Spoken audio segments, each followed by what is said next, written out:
ওইখান থেকে পুকুর থেকে একজন মহিলার আকৃতির শেপ রান্নাঘর থেকে যেন বাপ্পাদাকে কেউ দেখছে। এইখানে রক্ত পড়েছিল, এইখানে ছাদের মধ্যে বাচ্চাটাকে এনাদেরকে করতে দেওয়া হয়নি। যে ছাদের উপরে অনেকগুলো কাক না জড়ো হয়ে বসে ডাকছে, একজন মহিলা একদম বিকট কণ্ঠে মানে কেঁদে উঠলো। পিঠের মধ্যে না প্রচুর আমার আঁচড়ের দাগ, অনেকটা কমে কিন্তু ওই প্রপার্টিটা উনি পেয়ে যাচ্ছে। হঠাৎ ওই মহিলা কি করেছে, মুখ পুরো টার্ন অ্যারাউন্ড নিয়ে বাপ্পাদার দিকে তাকিয়েছে। তোর বক্তব্য ছিল যে ওর একজন ফ্রেন্ড ওখানে নতুন হয়েছে, ফ্যামিলিটা ঘরের মধ্যেই ছিল। আমি ওকে ছোটবেলা থেকে পিকাচু বলেই ডাকতাম, সবাই আমাকে নাই করেছিল। 4-5 ছেলে মিলে রাত্রিবেলা ওর বাড়িতে এসছে, ডাইনিং রুমের জানলা দিয়ে উনি দেখছে আমার রাস্তার মধ্যে জ্বর চলে এসছে, ভদ্রমহিলা প্রেগনেন্ট ছিল। এত নৃশংস একটা ঘটনা উনি আমাদেরকে বললো। অনেক কষ্টের সোনা গয়নাগুলো আমার ফ্রেন্ডটা বলছে আপনাকে এখান থেকে চলে যাওয়ার। একটা পিতলের থালার মধ্যে সিঁদুর, প্রাণ নাকি সংশয় হয়ে যেতে পারে। লোকটার ঘাড়ের মধ্যে ডাইরেক্ট কাটারি চালিয়ে দিয়েছে। আচ্ছা, ওই বাড়িটা আপনারা কিনেছেন?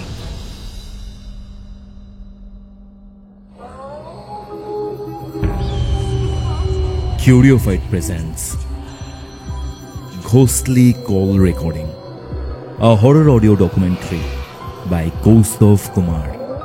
এবার ভয় পাবে তুমিও। কিউরিওফাইটের ঘোস্টলি কল রেকর্ডিং সিরিজের মারাত্মক একটি হরর পডকাস্টে আপনাদের সকলকে স্বাগতম জানাচ্ছি আমি কৌস্তভ। আজকে আমাদের সাথে এই ঘোস্টলি কল রেকর্ডিংয়ে ছিল সূর্য। ঘটনাগুলো শুনুন, এক্সপিরিয়েন্স করুন, ফিল নিন। এমন কিছু কিছু ঘটনা যা আপনাদেরকে শিহরিত করবে। হাসনাবাদের একটি বাড়ি যেখানে একটা পরিবার এসে ওঠে, তাদের সাথে ঘটতে থাকে মারাত্মক কিছু ঘটনা, যে ঘটনাগুলো সত্যি কথা বলতে একটা ক্রিপি, স্পাইন চিলিং একটা এনভায়রনমেন্টের মধ্যে আপনাকে নিয়ে যাবে। আজকের এই এপিসোড আপনারা কোথা থেকে দেখছেন সেটা কমেন্ট করে জানাতে ভুলবেন না। আর হ্যাঁ, কিউরিওফাইট ইউটিউব চ্যানেলে নতুন হলে সাবস্ক্রাইব করে বেল নোটিফিকেশন অন করে রাখুন। আর আপনি যদি আপনার ঘটনা আমাদের সাথে শেয়ার করতে চান তাহলে যোগাযোগ করুন হোয়াটসঅ্যাপে। হোয়াটসঅ্যাপ নাম্বারটি হচ্ছে 6290675195। এবং হ্যাঁ, আপনারা যদি পার্সোনালি আমার সাথে কথা বলতে চান ইনস্টাগ্রামে যোগাযোগ করতে পারেন। তাহলে চলুন শুরু করছি কিউরিওফাইটের ঘোস্টলি কল রেকর্ডিং সিরিজের মারাত্মক একটি হরর পডকাস্ট।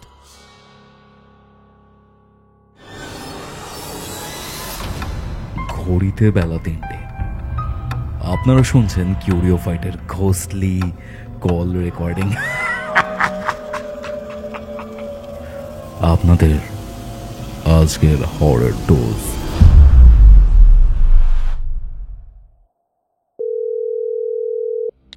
হ্যালো সূর্য, কেমন আছো? হাই কৌস্তব, আমি ভালো আছি, তুমি কেমন আছো?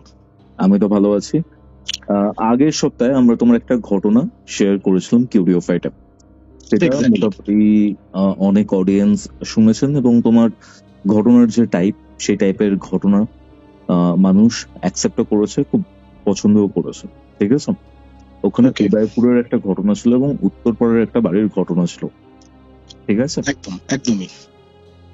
তুমি বলছিলে এছাড়াও তোমার আরো বেশ কিছু ঘটনা রয়েছে যেটা তুমি শেয়ার করতে চাও বা যেটা তোমার ঘটেছে। আই থিঙ্ক ঘটনাটা হাসনাবাদের, তাই তো?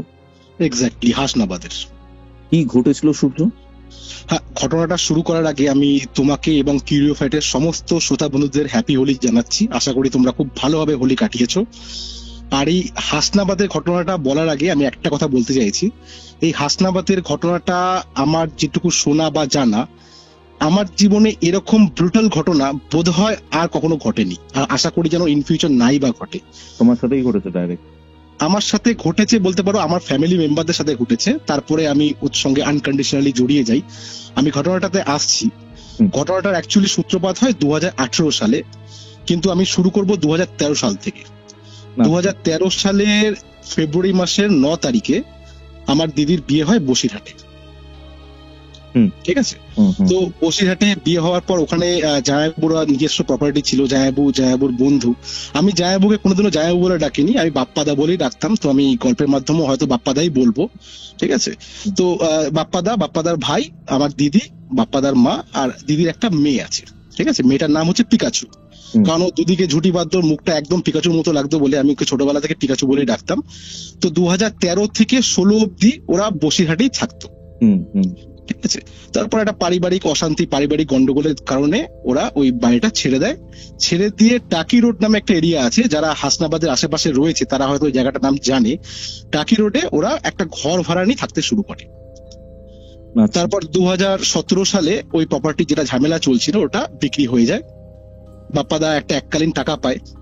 হুম, টাকা পাওয়ার পর ওরা বাপ্পাদা চিন্তা করে যে এই ভাড়া বাড়িতে আমি আর থাকবো না, হুম, হুম, একটা নিজস্ব প্রপার্টি হোক। ঠিক আছে। দিদিও একটা বিউটিশিয়ানের কোর্স করে হাসনাবাদে একটা বিউটি পার্লার জয়েন করে নেয়।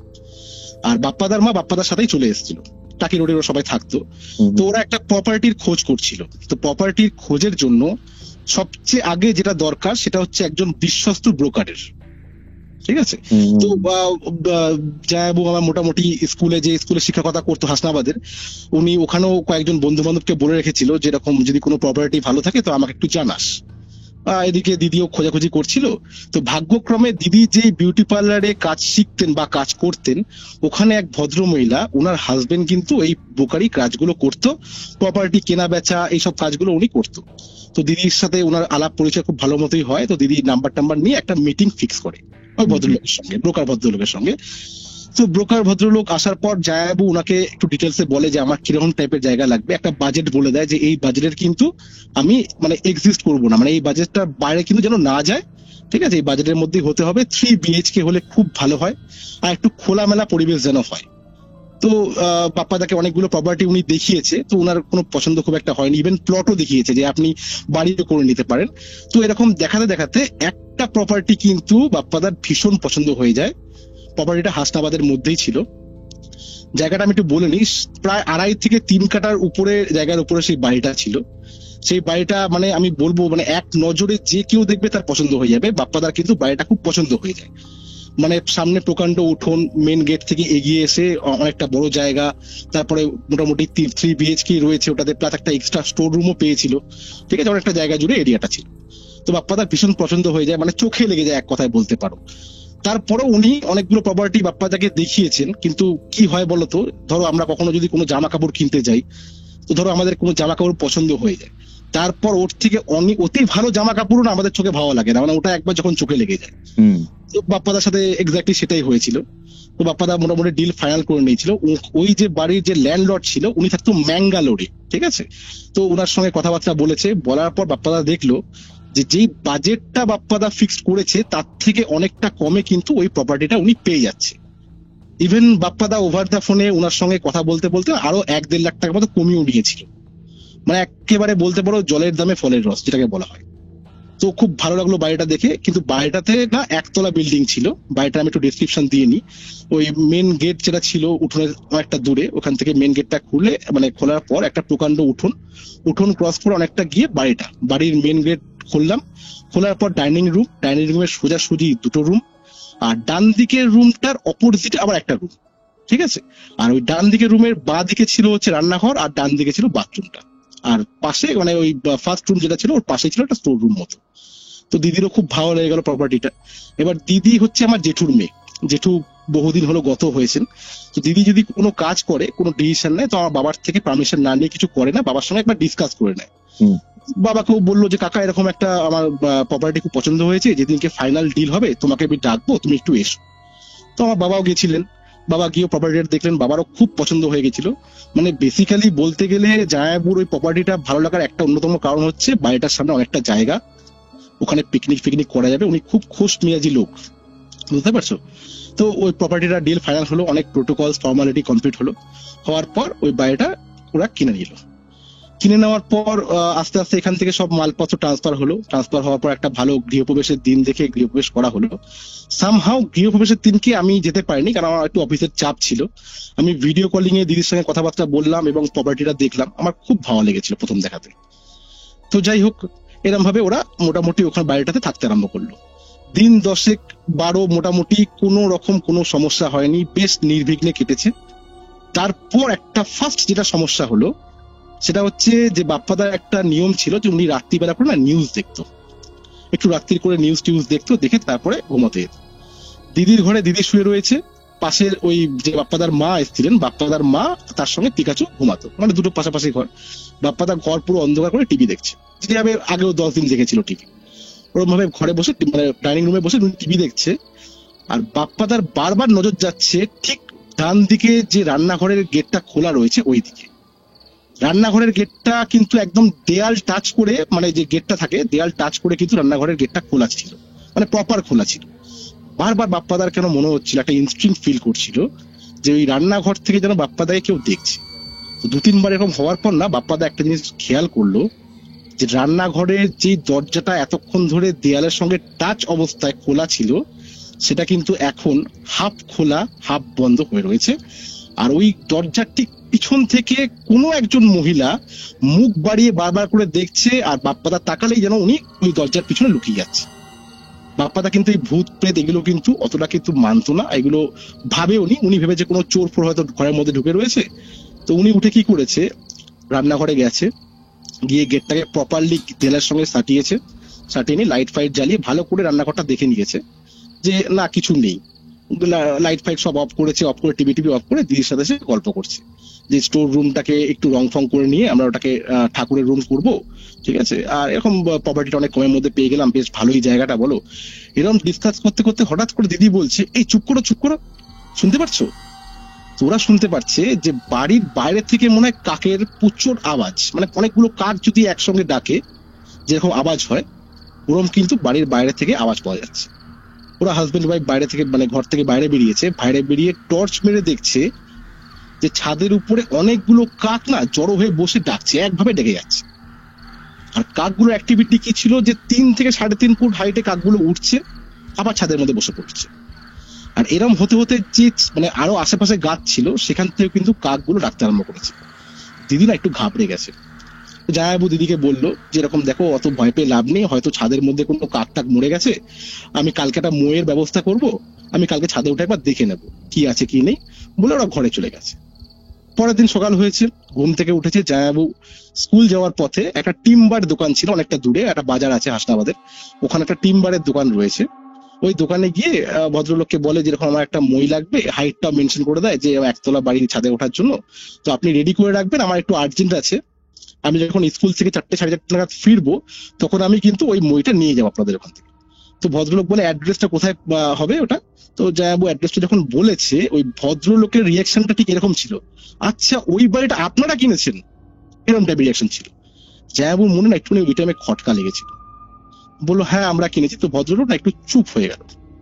জায়াবু স্কুল চলে গেছে, ন্যাচারালি স্কুল থেকে ফিরে ওনার 2-3টে টিউশন ছিল টাকি রোডে আর হাসনাবাদে, তো উনি ওই মইটাকে নিয়ে আসলো, নিয়ে এসে ছাদে উঠে দেখলো ছাদে কিচ্ছু নেই, ছাদ একদম পরিষ্কার। তো দিদিকে ফোন করে বললো আমি মই এখানে সেট করে দিয়েছি, তোমার যদি ছাদে কাপড় টাপড় কিছু মেলার থাকে বা কিছু থাকে তুমি মেলতে পারো, ছাদে কিছু নেই, ঠিক আছে। এই বলে উনি টিউশনে চলে গেল।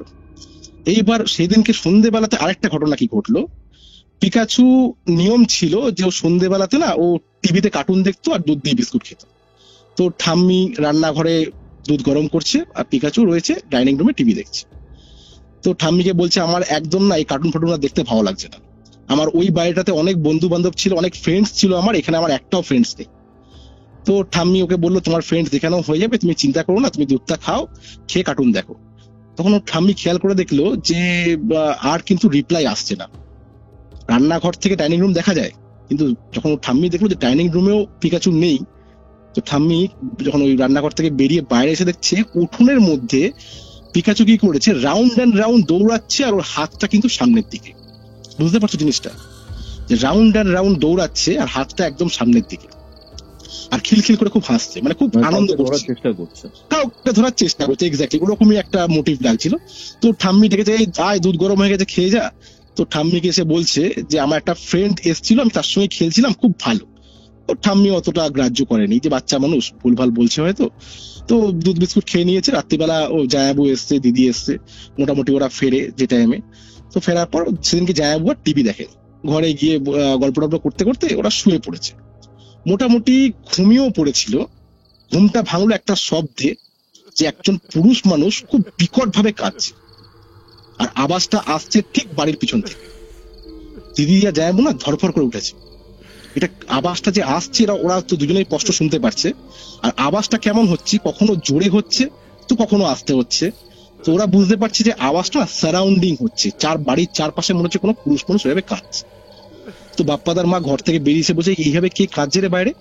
তো বাপ্পাদা মাকে যাতে ভয়টা না পায় তো বলছে দেখো আশেপাশে তো অনেকটা ফ্যামিলি রয়েছে, অনেকগুলো ফ্যামিলি রয়েছে, ওরা হয়তো বাড়িতে ঝগড়া টগড়া হয়েছে, অশান্তি হয়েছে, তা ওরাই হয়তো এখানে কেউ কান্নাকাটি করছে। তো দিদি আর বাপ্পাদা বিলে বেরিয়েছে বাইরে, বেরিয়ে নিয়ে বাড়ির চারপাশটা দেখেছে, কেউ কোথাও ছিল না। এবার ওরা যখন পিছনের দিকটা ঘুরে মানে বাড়িতে মানে মেন এন্ট্রান্সে ঢুকবে, ছায়াবু দেখছে যে একটা বিড়াল একদম লোম টোম ফুলিয়ে নিয়েছে, নিয়ে একদম মানে গজরাচ্ছে বাড়ির ছাদের দিকে তাকিয়ে। তখন না জায়াবুর মনে একটা দাগ কেটেছে যে এরকম কাক ডাকা, তার মধ্যে কাকগুলো এরকম ভাবে ডাকছে রাত্রিবেলাতে। দিদি এসে বলছে এরকম কাক ডাকা কিন্তু খুব অশুভ লক্ষণ, আমার মনে হচ্ছে কোনো সমস্যা হয়েছে, আমরা বাড়িটা কিনে কোনো ভুল করে নিত। তো জায়াবু বলছে যে দেখো অনেকগুলো টাকা ইনভেস্ট করেছি, তুমি কিন্তু এরকম কোনো নেগেটিভ থট মাথায় নিয়ে এসো না, ঠিক আছে? তো এটা হয়তো কোনো পার্টিকুলার রিজনের জন্য হচ্ছে, আমাদের হয়তো মনের ভুল, এরকম বলে ওরা শুয়ে পড়ছে। সেদিনকে আর কোনো সমস্যা হয়নি। তার পরের দিনকে ন্যাচারালি ওরা ঘুম থেকে উঠেছে, উঠে দিদি বললো তুমি একটা কাজ করো, তুমি একবার ল্যান্ডলর্ডকে ফোন করো আর ওই বোকার ভাইকে ফোন করে একবার জিজ্ঞেস করো যে কোনো সমস্যা আগের লোক যারা এখানে থাকতো তারা কোনো এরকম কিছু ফিল করেছে কিনা। তো বাপ্পাদা কি করেছে, বাপ্পাদা প্রথমে ফোন করেছে ল্যান্ডলর্ডকে যে দেখুন এরকম এরকম ঘটনা হচ্ছে বাড়ির মধ্যে, আমরা এখন শুনতে পাচ্ছি। তো ল্যান্ডলর্ড পরিষ্কার বলে দিল যে দেখুন এটা হচ্ছে ওইখানকার পাড়ার লোকদেরই একদম মানে কারুকার্য, ওরা কি করে ওরা এরকম করবেই, আপনি যদি সেই জিনিসটাকে যদি এন্টারটেইন করেন তাহলে ওরা আরো বেশি করে করবে, আর আপনি যদি জাস্ট ইগনোর করেন তাহলে কিন্তু ওরা এই জিনিসটা করবে না। এটা বলে ওরা ফোন রেখে দিল। ব্রোকার ভাইকে উনি জানালো, তো ব্রোকার ভাই বললো দেখো এরকম তো হওয়ার কথা নয়, তাও যদি তোমার মনে কোনো ডাউটস থাকে তুমি পারলে আরেকবার পুজো করিয়ে নাও, একটু ভালো করে পুজো করাও, দেখো কোনো সমস্যার আশা করি হবে না। তো যাই হোক সেদিনকে রাত্রিবেলা ওরা মোটামুটি শুয়েছে, ঘুমিয়েও পড়েছে, মোটামুটি অনেকক্ষণ রাত্রে দুই ওরা জেগেছিল সেদিনকে, মানে সেই রাত্রে কোন রকম কান্নার আওয়াজ পায়নি। কিন্তু মিড নাইট যখন হলো তখন শুরু হলো আরেকটা প্রবলেম। সেই রাতে কিন্তু শুধু একটা পুরুষ মানুষ না, একজন মহিলা একদম বিকট কণ্ঠে মানে কেঁদে উঠলো পুরোপুরি ওই টাইমটাতে, মিড নাইটে ঠিক। আর তার সঙ্গে একটা পুরুষের আওয়াজ, ওরকম সেম মানে দুজন মহিলা আর পুরুষ দুদিক থেকে কাঁদছে, এরকম আওয়াজ হচ্ছে। মানে একদম কান্নার আওয়াজটা কিরকম তোমাকে বলি একটুখানি, মানে শুনে না তোমার মন ভেঙে যাবে, মানে এতটা বাজে ভাবে হাহাকার করে ওরা কাঁদছে দুজন দুদিক থেকে, আর আওয়াজটা আস্তে আস্তে সারাউন্ডিং হচ্ছে। তখন দিদি আর জায়াবু না বেশ ভয় পেয়ে গেছে। দিদি বলছে এরকম কেন হচ্ছে, আমি তো বুঝতে পারছি না, বাড়ির মধ্যে কান্নার আওয়াজ এরকম ভাবে রাত্রিবেলা করে হচ্ছে, আগের দিন কি একরকম আওয়াজ, আজকে একরকম আওয়াজ। তখন জায়াবু বলছে আমার কেন জানি না মনে হচ্ছে যে এই দুটো আওয়াজ কিন্তু আসছে ছাদের উপর থেকে, এই দুটো আওয়াজ আমার মনে হচ্ছে ছাদের উপর থেকে আসছে বলেই আমরা এটাকে শুনতে পাচ্ছি অ্যাজ এ সারাউন্ডিং হিসাবে। তখন দিদি বেশ ভয় পেয়ে গেছে, বেশ ভয় পেয়ে গেছে। ওরা মানে প্রায় ধরো না প্রত্যেকটা নাইট স্লিপলেস নাইট হয়ে যাচ্ছিল। তো পরের দিনকে বৃহস্পতিবার ছিল, দিদির ছুটি ছিল, কারণ যে মালকিনের আন্ডারে দিদি ছিল উনি বৃহস্পতিবার দিন করে না কোনো ট্রানজেকশন করতেন না টাকা পয়সা, তো ওই দিনকে বিউটি পার্লার বন্ধই ছিল।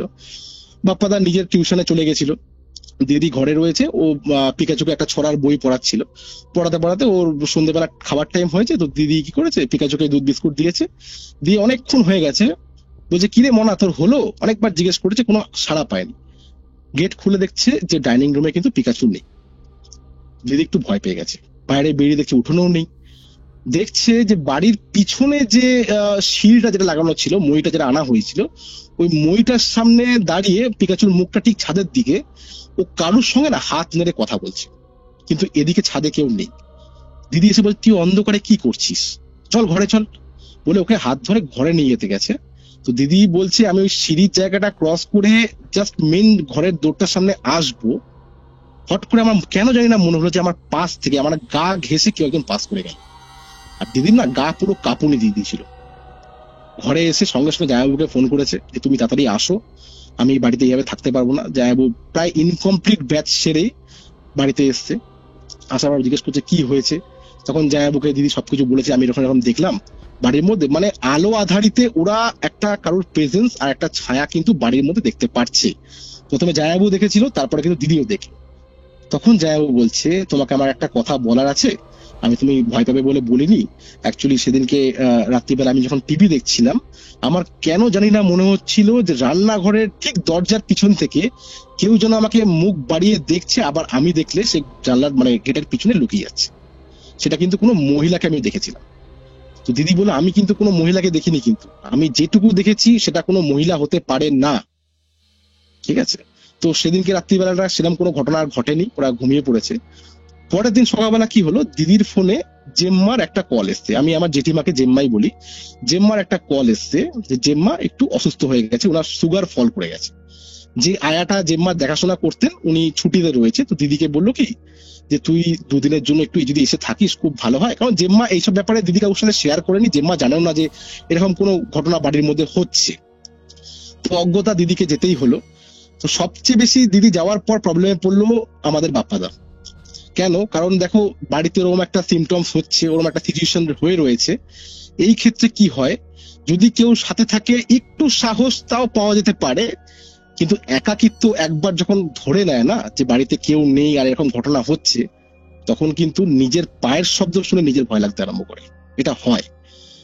তো জায়াবুর কিছু করার নেই, থাকতেই হয় বাড়িতে, কারণ জায়াবু যদি চলে যায় জায়াবুর মাকে কে দেখবে, এটাই সবচেয়ে বড় সমস্যা ছিল। তো সেই দিনকে রাত্রিবেলা জায়াবুর সঙ্গে এমন একটা ঘটনা ঘটলো যেটা জায়াবুর ভয় মানে ভয়টা আরো প্রচন্ড পরিমাণে বাড়িয়ে দিল।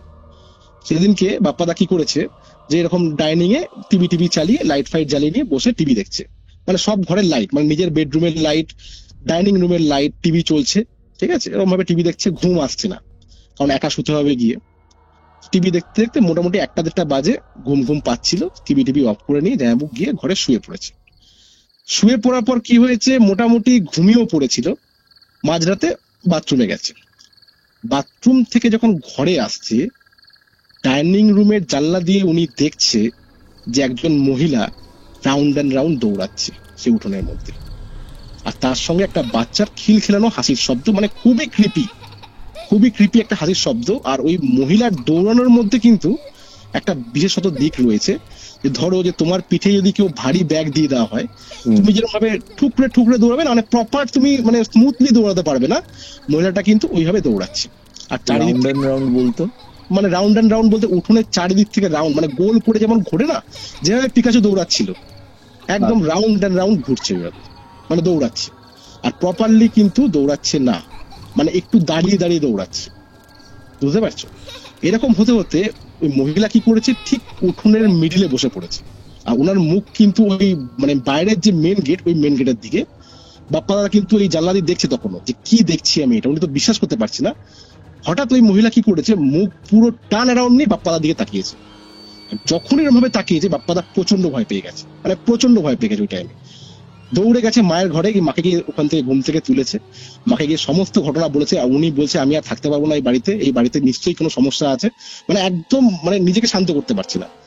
তো ওনার যে মা ছিলেন, ও মাকে গিয়ে মা যখন সবকিছু শুনলো ওনার মা, তো ওনার মার প্রথম বক্তব্য ছিল, দেখ তোরা ঠাকুরের রুমটা একদমই রেডি করতে পারিসনি, ফার্স্ট উচিত ছিল ঠাকুরের রুমটা রেডি করার, কারণ বাড়ির মধ্যে শঙ্খের ধ্বনি ধুনো এগুলো দেওয়া উচিত, যেগুলো কিন্তু বাড়ির মধ্যে পড়ছে না।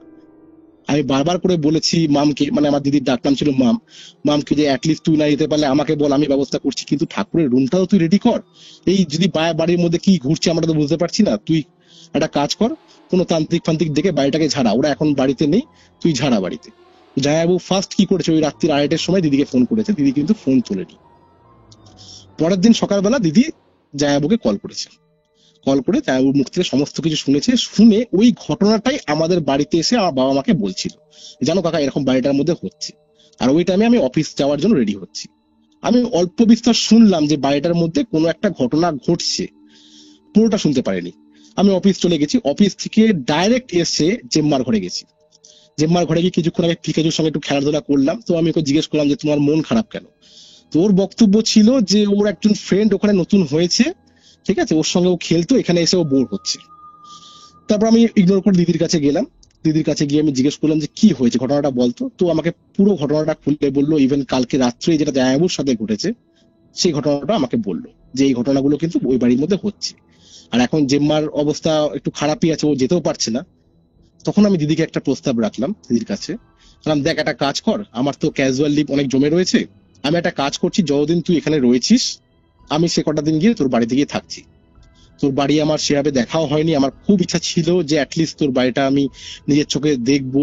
আর জায়াবুর সঙ্গে আমার খুব ভালো বন্ডিং, জায়াবুর সঙ্গে আমি একটু টাইম কাটাবো, আমার খুব ইচ্ছা ছিল, তো আমি চাইছি যে আমি ওই বাড়িটা যাওয়ার জন্য। দিদি বললো তুই কাকিমাকে কিভাবে ম্যানেজ করবি, মানে কাকিমা বলতে আমার মায়ের কথা বলছিল, আর ওগুলো সব আমি ম্যানেজ করে নেবো, দিদির বাড়িতে যাবো, ওই ফর্মালিটি কিসের এত। তো জায়াবুকে ফোন করলাম, জায়াবুকে ফোন করে বললাম যে জায়াবু আমি কালকে আসছি, ঠিক আছে, তুমি কোনো চিন্তা ভাবনা করো না। তো জামাইবাবু শুনে তো খুব খুশি হয়ে গেল যে যাক, এই এরকম নিঃসঙ্গতার সঙ্গে একজন সঙ্গী তো পাওয়া যাবে। তো পরের দিনকে আমি ওই 4:30-5টার মধ্যে আমি হাসনাবাদ নামি। জামাইবাবু আমাকে মোটরসাইকেল করে ওখান থেকে নিয়ে আসতে যায়। তো জামাইবাবু মোটরসাইকেলে উঠে আমি ফার্স্ট বললাম যে বাপ্পাদা, এই ঘটনাগুলো কি হয় একটু আমায় কাইন্ডলি বলো তো। বলতে তুই চল বাড়িতে চল, হাত মুখ ধুবি, দূর থেকে ট্রাভেল করে তুই এসছিস, একটু টিফিন টিফিন করে নে, রাত্রিবেলা তোর সঙ্গে আমি বসবো, বসে তোকে সম্পূর্ণ ঘটনাগুলো আমি বলবো। আর আমার অত সময় নেই, আমাকে এখনই বলতে হবে। গাড়ি সাইড করো, গাড়ি সাইড করে দাঁড় করলাম, দাঁড় করে দুটো সিগারেট জ্বালালাম। জ্বালিয়ে নিয়ে আমি ঘটনাগুলো পুরোটা শুনলাম, যে কি কি হয়েছে, জামাইবাবুকে কি ফেস করেছে, দিদি কি কি ফেস করেছে, ঠিক আছে, সবকিছু ঘটনাগুলো শুনলাম। তো শোনার পর আমি দুটো ভ্যালিড পয়েন্ট ওর মধ্যে থেকে বেছে নিলাম, যে দুটো পয়েন্ট কিন্তু খুব ভ্যালিড। যেটা হচ্ছে ওই কাঠের টিম্বারের দোকানের লোকটা ওরম ভাবে বলার পর আটকে উঠেছিল যে ওই বাড়িটা, মানে তার মানে একটা জিনিস বোঝা যাচ্ছে যে উনি কিছু জানেন বাড়িটা সম্পর্কে, যেটা আমরা জানি না। আর সেকেন্ড হচ্ছে যে বাপ্পাদা স্কুলে একজন কলিগের সঙ্গে এই ব্যাপারটা বলেছিল। তো স্কুলের একজন ভদ্রলোক ওনাকে বসিরহাটে থাকা একজন তান্ত্রিকের নাম্বার দিয়েছে। তো ওই তান্ত্রিকের সঙ্গে বাপ্পাদা যোগাযোগ করে। তো তান্ত্রিক ভদ্রলোক বলেন যে আপনি একটা কাজ করুন, আপনি বাড়ির বিভিন্ন ভিউ এর ছবি আমাকে পাঠান, ফ্রন্ট ভিউ, টপ ভিউ, মানে ছাদে উঠে উঠোনের ছবি, উঠোন থেকে দাঁড়িয়ে ছাদের ছবি, বাড়িটাকে দূর থেকে একটা ছবি, একটা ক্লোজ রেঞ্জে একটা ছবি, ইভেন ঘরের চারদিকে যা যা ছবি রয়েছে ওগুলো সব ছবিগুলো তুলে আমাকে হোয়াটসঅ্যাপে পাঠান, আমি আপনাকে জানাচ্ছি। তো সেটা অলরেডি উনি করে ফেলেছে, কিন্তু ওই তান্ত্রিক ভদ্রলোক বাপ্পাদাকে কিন্তু কোনো কিছু জানায়নি। তো আমি বাপ্পাদাকে জিজ্ঞেস করলাম যে যাওয়ার পথে ওই টিম্বারের দোকানটা কি পড়বে? বাপ্পাদা বললো হ্যাঁ পড়বে। তাহলে যাওয়ার সময় একবার ঢু মেরে যাবো ওই দোকানটাতে। তো যথারীতি আমরা যখন গাড়ি নিয়ে গেলাম, দেখলাম টিম্বারের দোকানটার সামনে না একটু ভিড় হয়ে রয়েছে। থাক ছাড়ো, আমরা দেখা যাক যে ভিড় ফির ফাঁকা টাকা হোক, আমরা অন্য একটা সময় আসবো। বাড়িটাতে আমি যখন ঢুকলাম, ঢুকে নিয়ে জায়াবু তো চলে গেল টিউশন পড়ানোর জন্য। আমি বাড়িটাতে ভালো করে ঘুরলাম। বাড়িটাতে আমি একটা জিনিস যেটা লক্ষ্য করলাম সেটা হচ্ছে বাড়ির আশেপাশে কিছু গাছ রয়েছে না, সেগুলো একেবারে মানে মূর্ছে গেছে, শুকিয়ে গেছে, বাড়ির মাটিতে ফাটলও ধরেছে। চারিদিকটা বাড়িটা ঘুরলাম, বেশ মানে কি বলবো, দারুণ পরিবেশ। মানে কিন্তু সেই বাড়িটার যে সারাউন্ডিং রয়েছে সেখানের যে গাছগুলো, সেটা না বাড়ির ভেতরে? না, বাড়ির ভেতরে কোনো গাছ ছিল না, বাড়ির বাইরেই গাছ ছিল। মানে বাড়িটা তো মিডল অফ দ্য পজিশনে ছিল, আশেপাশে যে গাছগুলো না, থাকে তুমি না, বললে না সামনে অনেকটা জায়গা রয়েছে যেখানে। ওই জায়গার মধ্যে যে গাছগুলো ছিল, সামনে যে উঠোনের পাশ দিয়ে আশপাশ দিয়ে যে গাছগুলো ছিল, ওটা তো বাড়ির মধ্যেই হচ্ছে। মানে আমি গেটটা খুলে ঢুকলাম ওই এরিয়াটার মধ্যে, টেরিটরিটার মধ্যে। ওকে। ঠিক আছে, যে গাছগুলো ছিল বেশ কিছু গাছ না শুকিয়ে গেছে, আর মাটির মধ্যে ফাটলও ধরা দিয়েছে। এটা হওয়া খুবই অশুভ লক্ষণ এক ধরনের। তো তারপর জায়াবু মোটামুটি পড়ে টড়ে নিয়ে সেদিনকে একটু তাড়াতাড়ি চলে এসেছিল, 7টা 7:30 বাজে। আমি একটু আশপাশটা ঘুরে দেখলাম ততক্ষণ। আসার পর জায়াবু সব মানে রাত্রিবেলা ডিনারের ব্যবস্থা করছিল। করার পর আমি বললাম যে তুমি কি তান্ত্রিক ভদ্রলোককে আবার কি ফোন করেছো একবারও? বললো না আমি ফোন করিনি, করবো, এখনই করো। তো উনি সঙ্গে সঙ্গে ফোনটা করলো। ওই ভদ্রলোক ওপার থেকে বলছে যে আমি হ্যাঁ এই ছবিগুলো আমি দেখেছি, ছবিগুলো দেখে আমার মনে হচ্ছে কিছু গন্ডগোল রয়েছে, আর সব থেকে একটা বাজে ব্যাপার হচ্ছে আপনাদের ঈশান কোণে বাথরুমটা রয়েছে, এটা হওয়াটা ঠিক নয়। বাড়ির ঈশান, বাথরুম ছিল এটা? হ্যাঁ ঈশান কোণে বাথরুম ছিল, বাথরুমটা হওয়াটা ঠিক না, স্বাভাবিক না। ঠিক আছে, তো অপ্রাকৃতিক কিছু দেখছেন আমি বুঝতে পারছি, আমি একটু ব্যস্ত রয়েছি। ওই ভদ্রলোক বলছে আমি একটু ব্যস্ত রয়েছি, আমাকে 2 থেকে 3টে দিন সময় দিতে হবে, তারপর আমি একবার বাড়িটা গিয়ে দেখে আসবো। তো জায়াবু অনেক কাকুতি মিনতি করলো যে আপনি একটু সময় বার করে এসে দেখে যান, খুব বেশি তো দূর না, আপনাকে আমি বেশিক্ষণ থাকতে বলবো না। তো উনি একটু বিবেচনা করলো, করিডোরে বললো যে কালকে যদি আমি 11টার সময় আসি সকালবেলা তাহলে কি চলবে? জায়াবু চিন্তা করলো কালকে তো স্কুলও আছে। জায়াবু বললো ঠিক আছে, আপনি তাহলে কালকে 11টার সময় আসুন, অসুবিধা খুব একটা হবে না। তো জায়াবুকে আমি ফোন রাখার পর বললাম, জায়াবু তুমি এই কটা দিন অ্যাটলিস্ট 2 থেকে 3 দিন, যতদিন দিদি আসছে না, তুমি না একটু স্কুল এই ব্যাচ গুলোকে একটু স্কিপ করো, এই প্রবলেমটাকে আমরা মিটিয়ে নিই, তারপর তো করা যাবে না। তো তাই হলো, জায়াবু মোটামুটি স্কুল ছুটি নিয়ে নিল। আমরা ওই 11টার সময় উনি বলেছিল, 12টার সময় উনি আসলেন, ফোন করলেন, আমরা গেলাম ওনাকে আনতে। উনি বাড়িতে ঢুকলেন, ঢুকে নিয়ে পুরো বাড়িটা ভালো করে ঘুরলেন, ছাদে গেলেন, যেখানে যেখানে যে সমস্যাগুলো হয়েছিল জায়াবু সব খুলে বললো উনাকে। বাড়িটা উনি ভালো করে দেখলেন, দেখে নিয়ে বললো একটু বাইরে আসুন। আমরা গেট থেকে বাইরে আসলাম। বাইরে আসার পর উনি বলছে ফার্স্ট কথা যেটা, যে বাড়িটা আপনি কিভাবে কিনলেন সেটা আমাকে বলুন। তো আমার জায়াবু বলছে যেরকম দেখুন, আমি এরকম একজন প্রপার্টি আর মানে ব্রোকার ছিল, প্রপার্টি ব্রোকার ছিল, তো উনি চেনাশোনাই আমাদের ছিল, আমাদের নিজেদের লোকের মতোই হয়ে গেছিল, উনার মাধ্যমেই আমি প্রপার্টিটা কিনেছি। বলছে কেনার সময় কি কোনো মানে খোঁজ খবর আপনারা নিয়েছেন প্রপার্টির ব্যাপারে? বলছে না সেরকম তো কিছু নেওয়া হয়নি, প্রপার্টিটা আমার খুব পছন্দের, মানে কি বলবো, মানে এত ভালো লেগেছিল আমি খোঁজ খবর নেওয়ার সুযোগ পাইনি, আর আমি ওনাকে খুব বিশ্বাস করতাম বলে আমি আর খোঁজ খবর নিয়েও নি। তো ভদ্রলোক তখন একটা কথা বললো যেটা আমার খুব ভালো লাগলো। তো বলছে উনি যে দেখুন, বাইরের লোক আপনাদের যতটা না ক্ষতি করে তার থেকে বেশি ক্ষতি আপনাদের নিজের লোকরা আপনার সাথে করে। আর এই বাড়িটা যেটাতে আপনারা রয়েছেন এই মুহূর্তে, এই বাড়িতে কিন্তু মাল্টিপল অশরীরীর বাস রয়েছে, আর যাদের বাস এখানে রয়েছে তারা কিন্তু মোটেও ভালো না, তারা কিন্তু আক্রোশ নিয়ে ঘুরছে বাড়ির মধ্যে, সেটা আমি স্পষ্ট বুঝতে পারছি।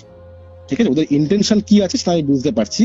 আমি আপনাকে সুরক্ষিত ততক্ষণই বলবো যতক্ষণ আপনারা ওদের দেখা পাননি, কিন্তু যেহেতু আপনি বলছেন যে আপনার মিসেস আর আপনি দুজনেই দেখা পেয়েছেন, তার মানে কিন্তু ওদের এবার ক্ষতি করার মোটিভ তৈরি হচ্ছে। আমি লেট করব না, আপনার বাড়িতে কারা কারা আছে? তো বাপ্পাদা বললো আমি, আমার মিসেস, আমার মেয়ে। বলছে ওনারা কোথায় আছে? বলো ওনারা এখন মানে বাপের বাড়িতে রয়েছে, মা একটু অসুস্থ হয়েছে ওই জন্য বাপের বাড়িতে গেছে। বলো ডেকে নিন ওনাদেরকে, কালকের মধ্যে ডেকে নিন, আমি যা যা লাগবে আমি হোয়াটসঅ্যাপে ফর্দ লিখে পাঠিয়ে দেবো, অ্যারেঞ্জ করুন। এটাতে কিন্তু আমি যদি ডিলে করি তাহলে কিন্তু আপনাদের প্রাণ সংশয় ঘটতে পারে, প্রাণ সংশয় হতে পারে। একদম প্রাণ সংশয় হতে পারে। যখন ঘটনাটা মানে উনি বলছিল, মানে আমার কি বলবো, একদম স্পাইন চিলিং, মানে গুজবাম্পস এসে যাচ্ছিল যে কি রয়েছে বাড়িটার মধ্যে।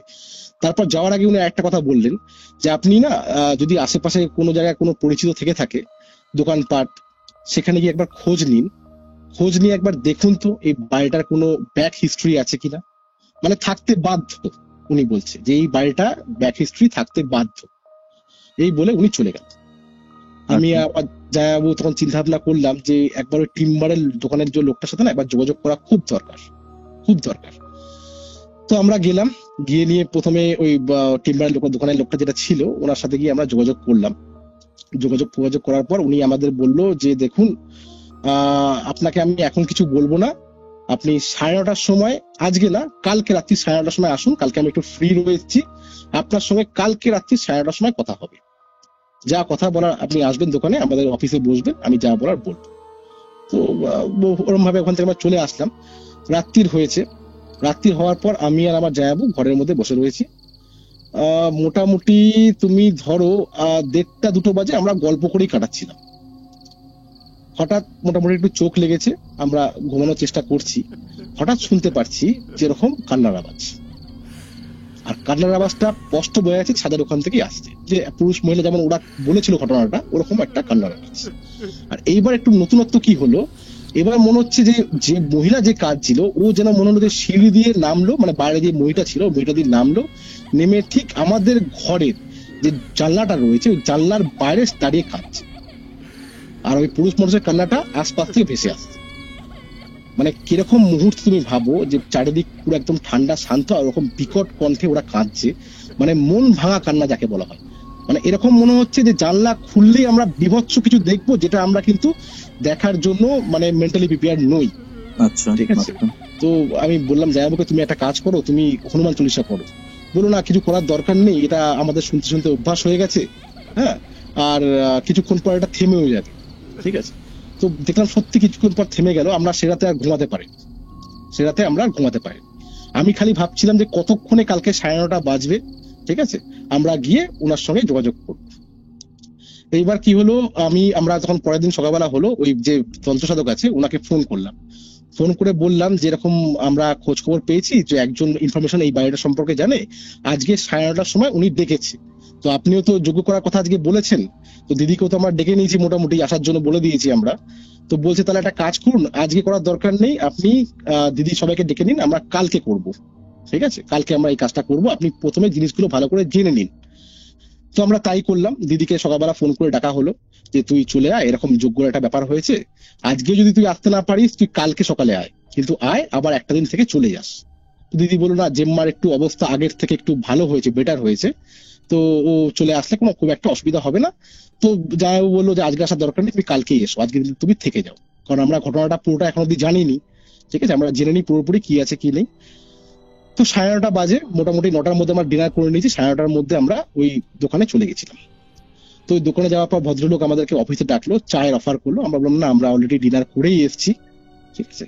তো তারপরে ওনার মুখ থেকে যে ঘটনাটা আমি শুনলাম, মানে ওর থেকে ব্রুটাল ঘটনা মানে আমার জীবনে হয়তো আমাকে যেন আর শুনতে নাই হয়। মানে এত নৃশংস একটা ঘটনা উনি আমাদেরকে বললো যে কেন শোনার পর মানে বলছি সেই ঘটনাটা তোমাকে, মানে শোনার পর মানে কি বলবো মানে মানে স্বর্গ মর্ত পাতাল আমাদের এক হয়ে গেল এরকম অবস্থা। তো ওনার বক্তব্য হচ্ছে যে ওই বাড়িটাতে ওই যে ল্যান্ডলর্ড ছিল, ওই ল্যান্ডলর্ড এক ফ্যামিলিকে ভাড়া দিয়েছিল, হাজবেন্ড এর আগে? এর আগে মানে 3-4 বছর আগের ঘটনা যেটা বলছে উনি, যে একটা ফ্যামিলিকে ভাড়া দিয়েছিল, হাজবেন্ড ওয়াইফ আর তার বাচ্চা 3 জন ওখানে থাকতো।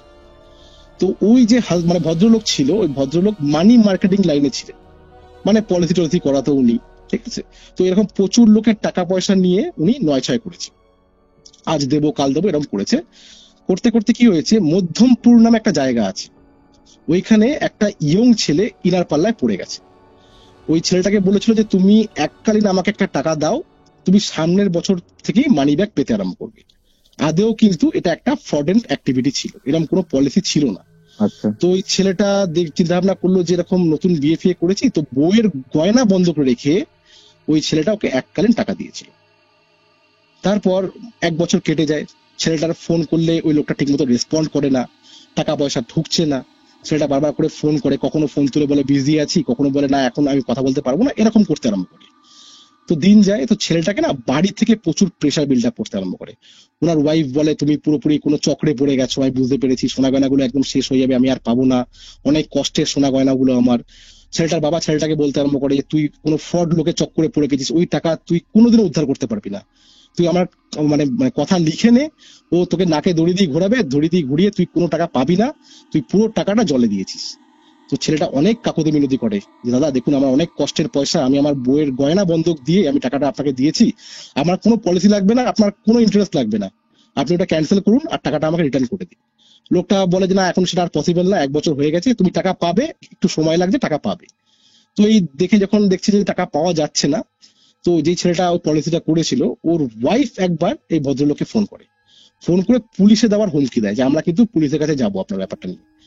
তো ওই ভদ্রলোক বলে যে আপনি পুলিশের কাছে যাবেন, তার আগে আপনার হাজবেন্ড যে অ্যাকনোলেজমেন্ট স্লিপে সাইন করেছে সেই ক্লজ গুলো একবার পড়ে নেবেন, তারপর পুলিশের কাছে যাবেন, দেখবেন পুলিশ আপনাকে কতটা হেল্প করে। মানে জিনিসটা পুরোপুরি কি বলবো মানে এ তো বুঝেই গেছে ছেলেটা যে এর সাথে পুরোপুরি ফ্রড হয়ে গেছে।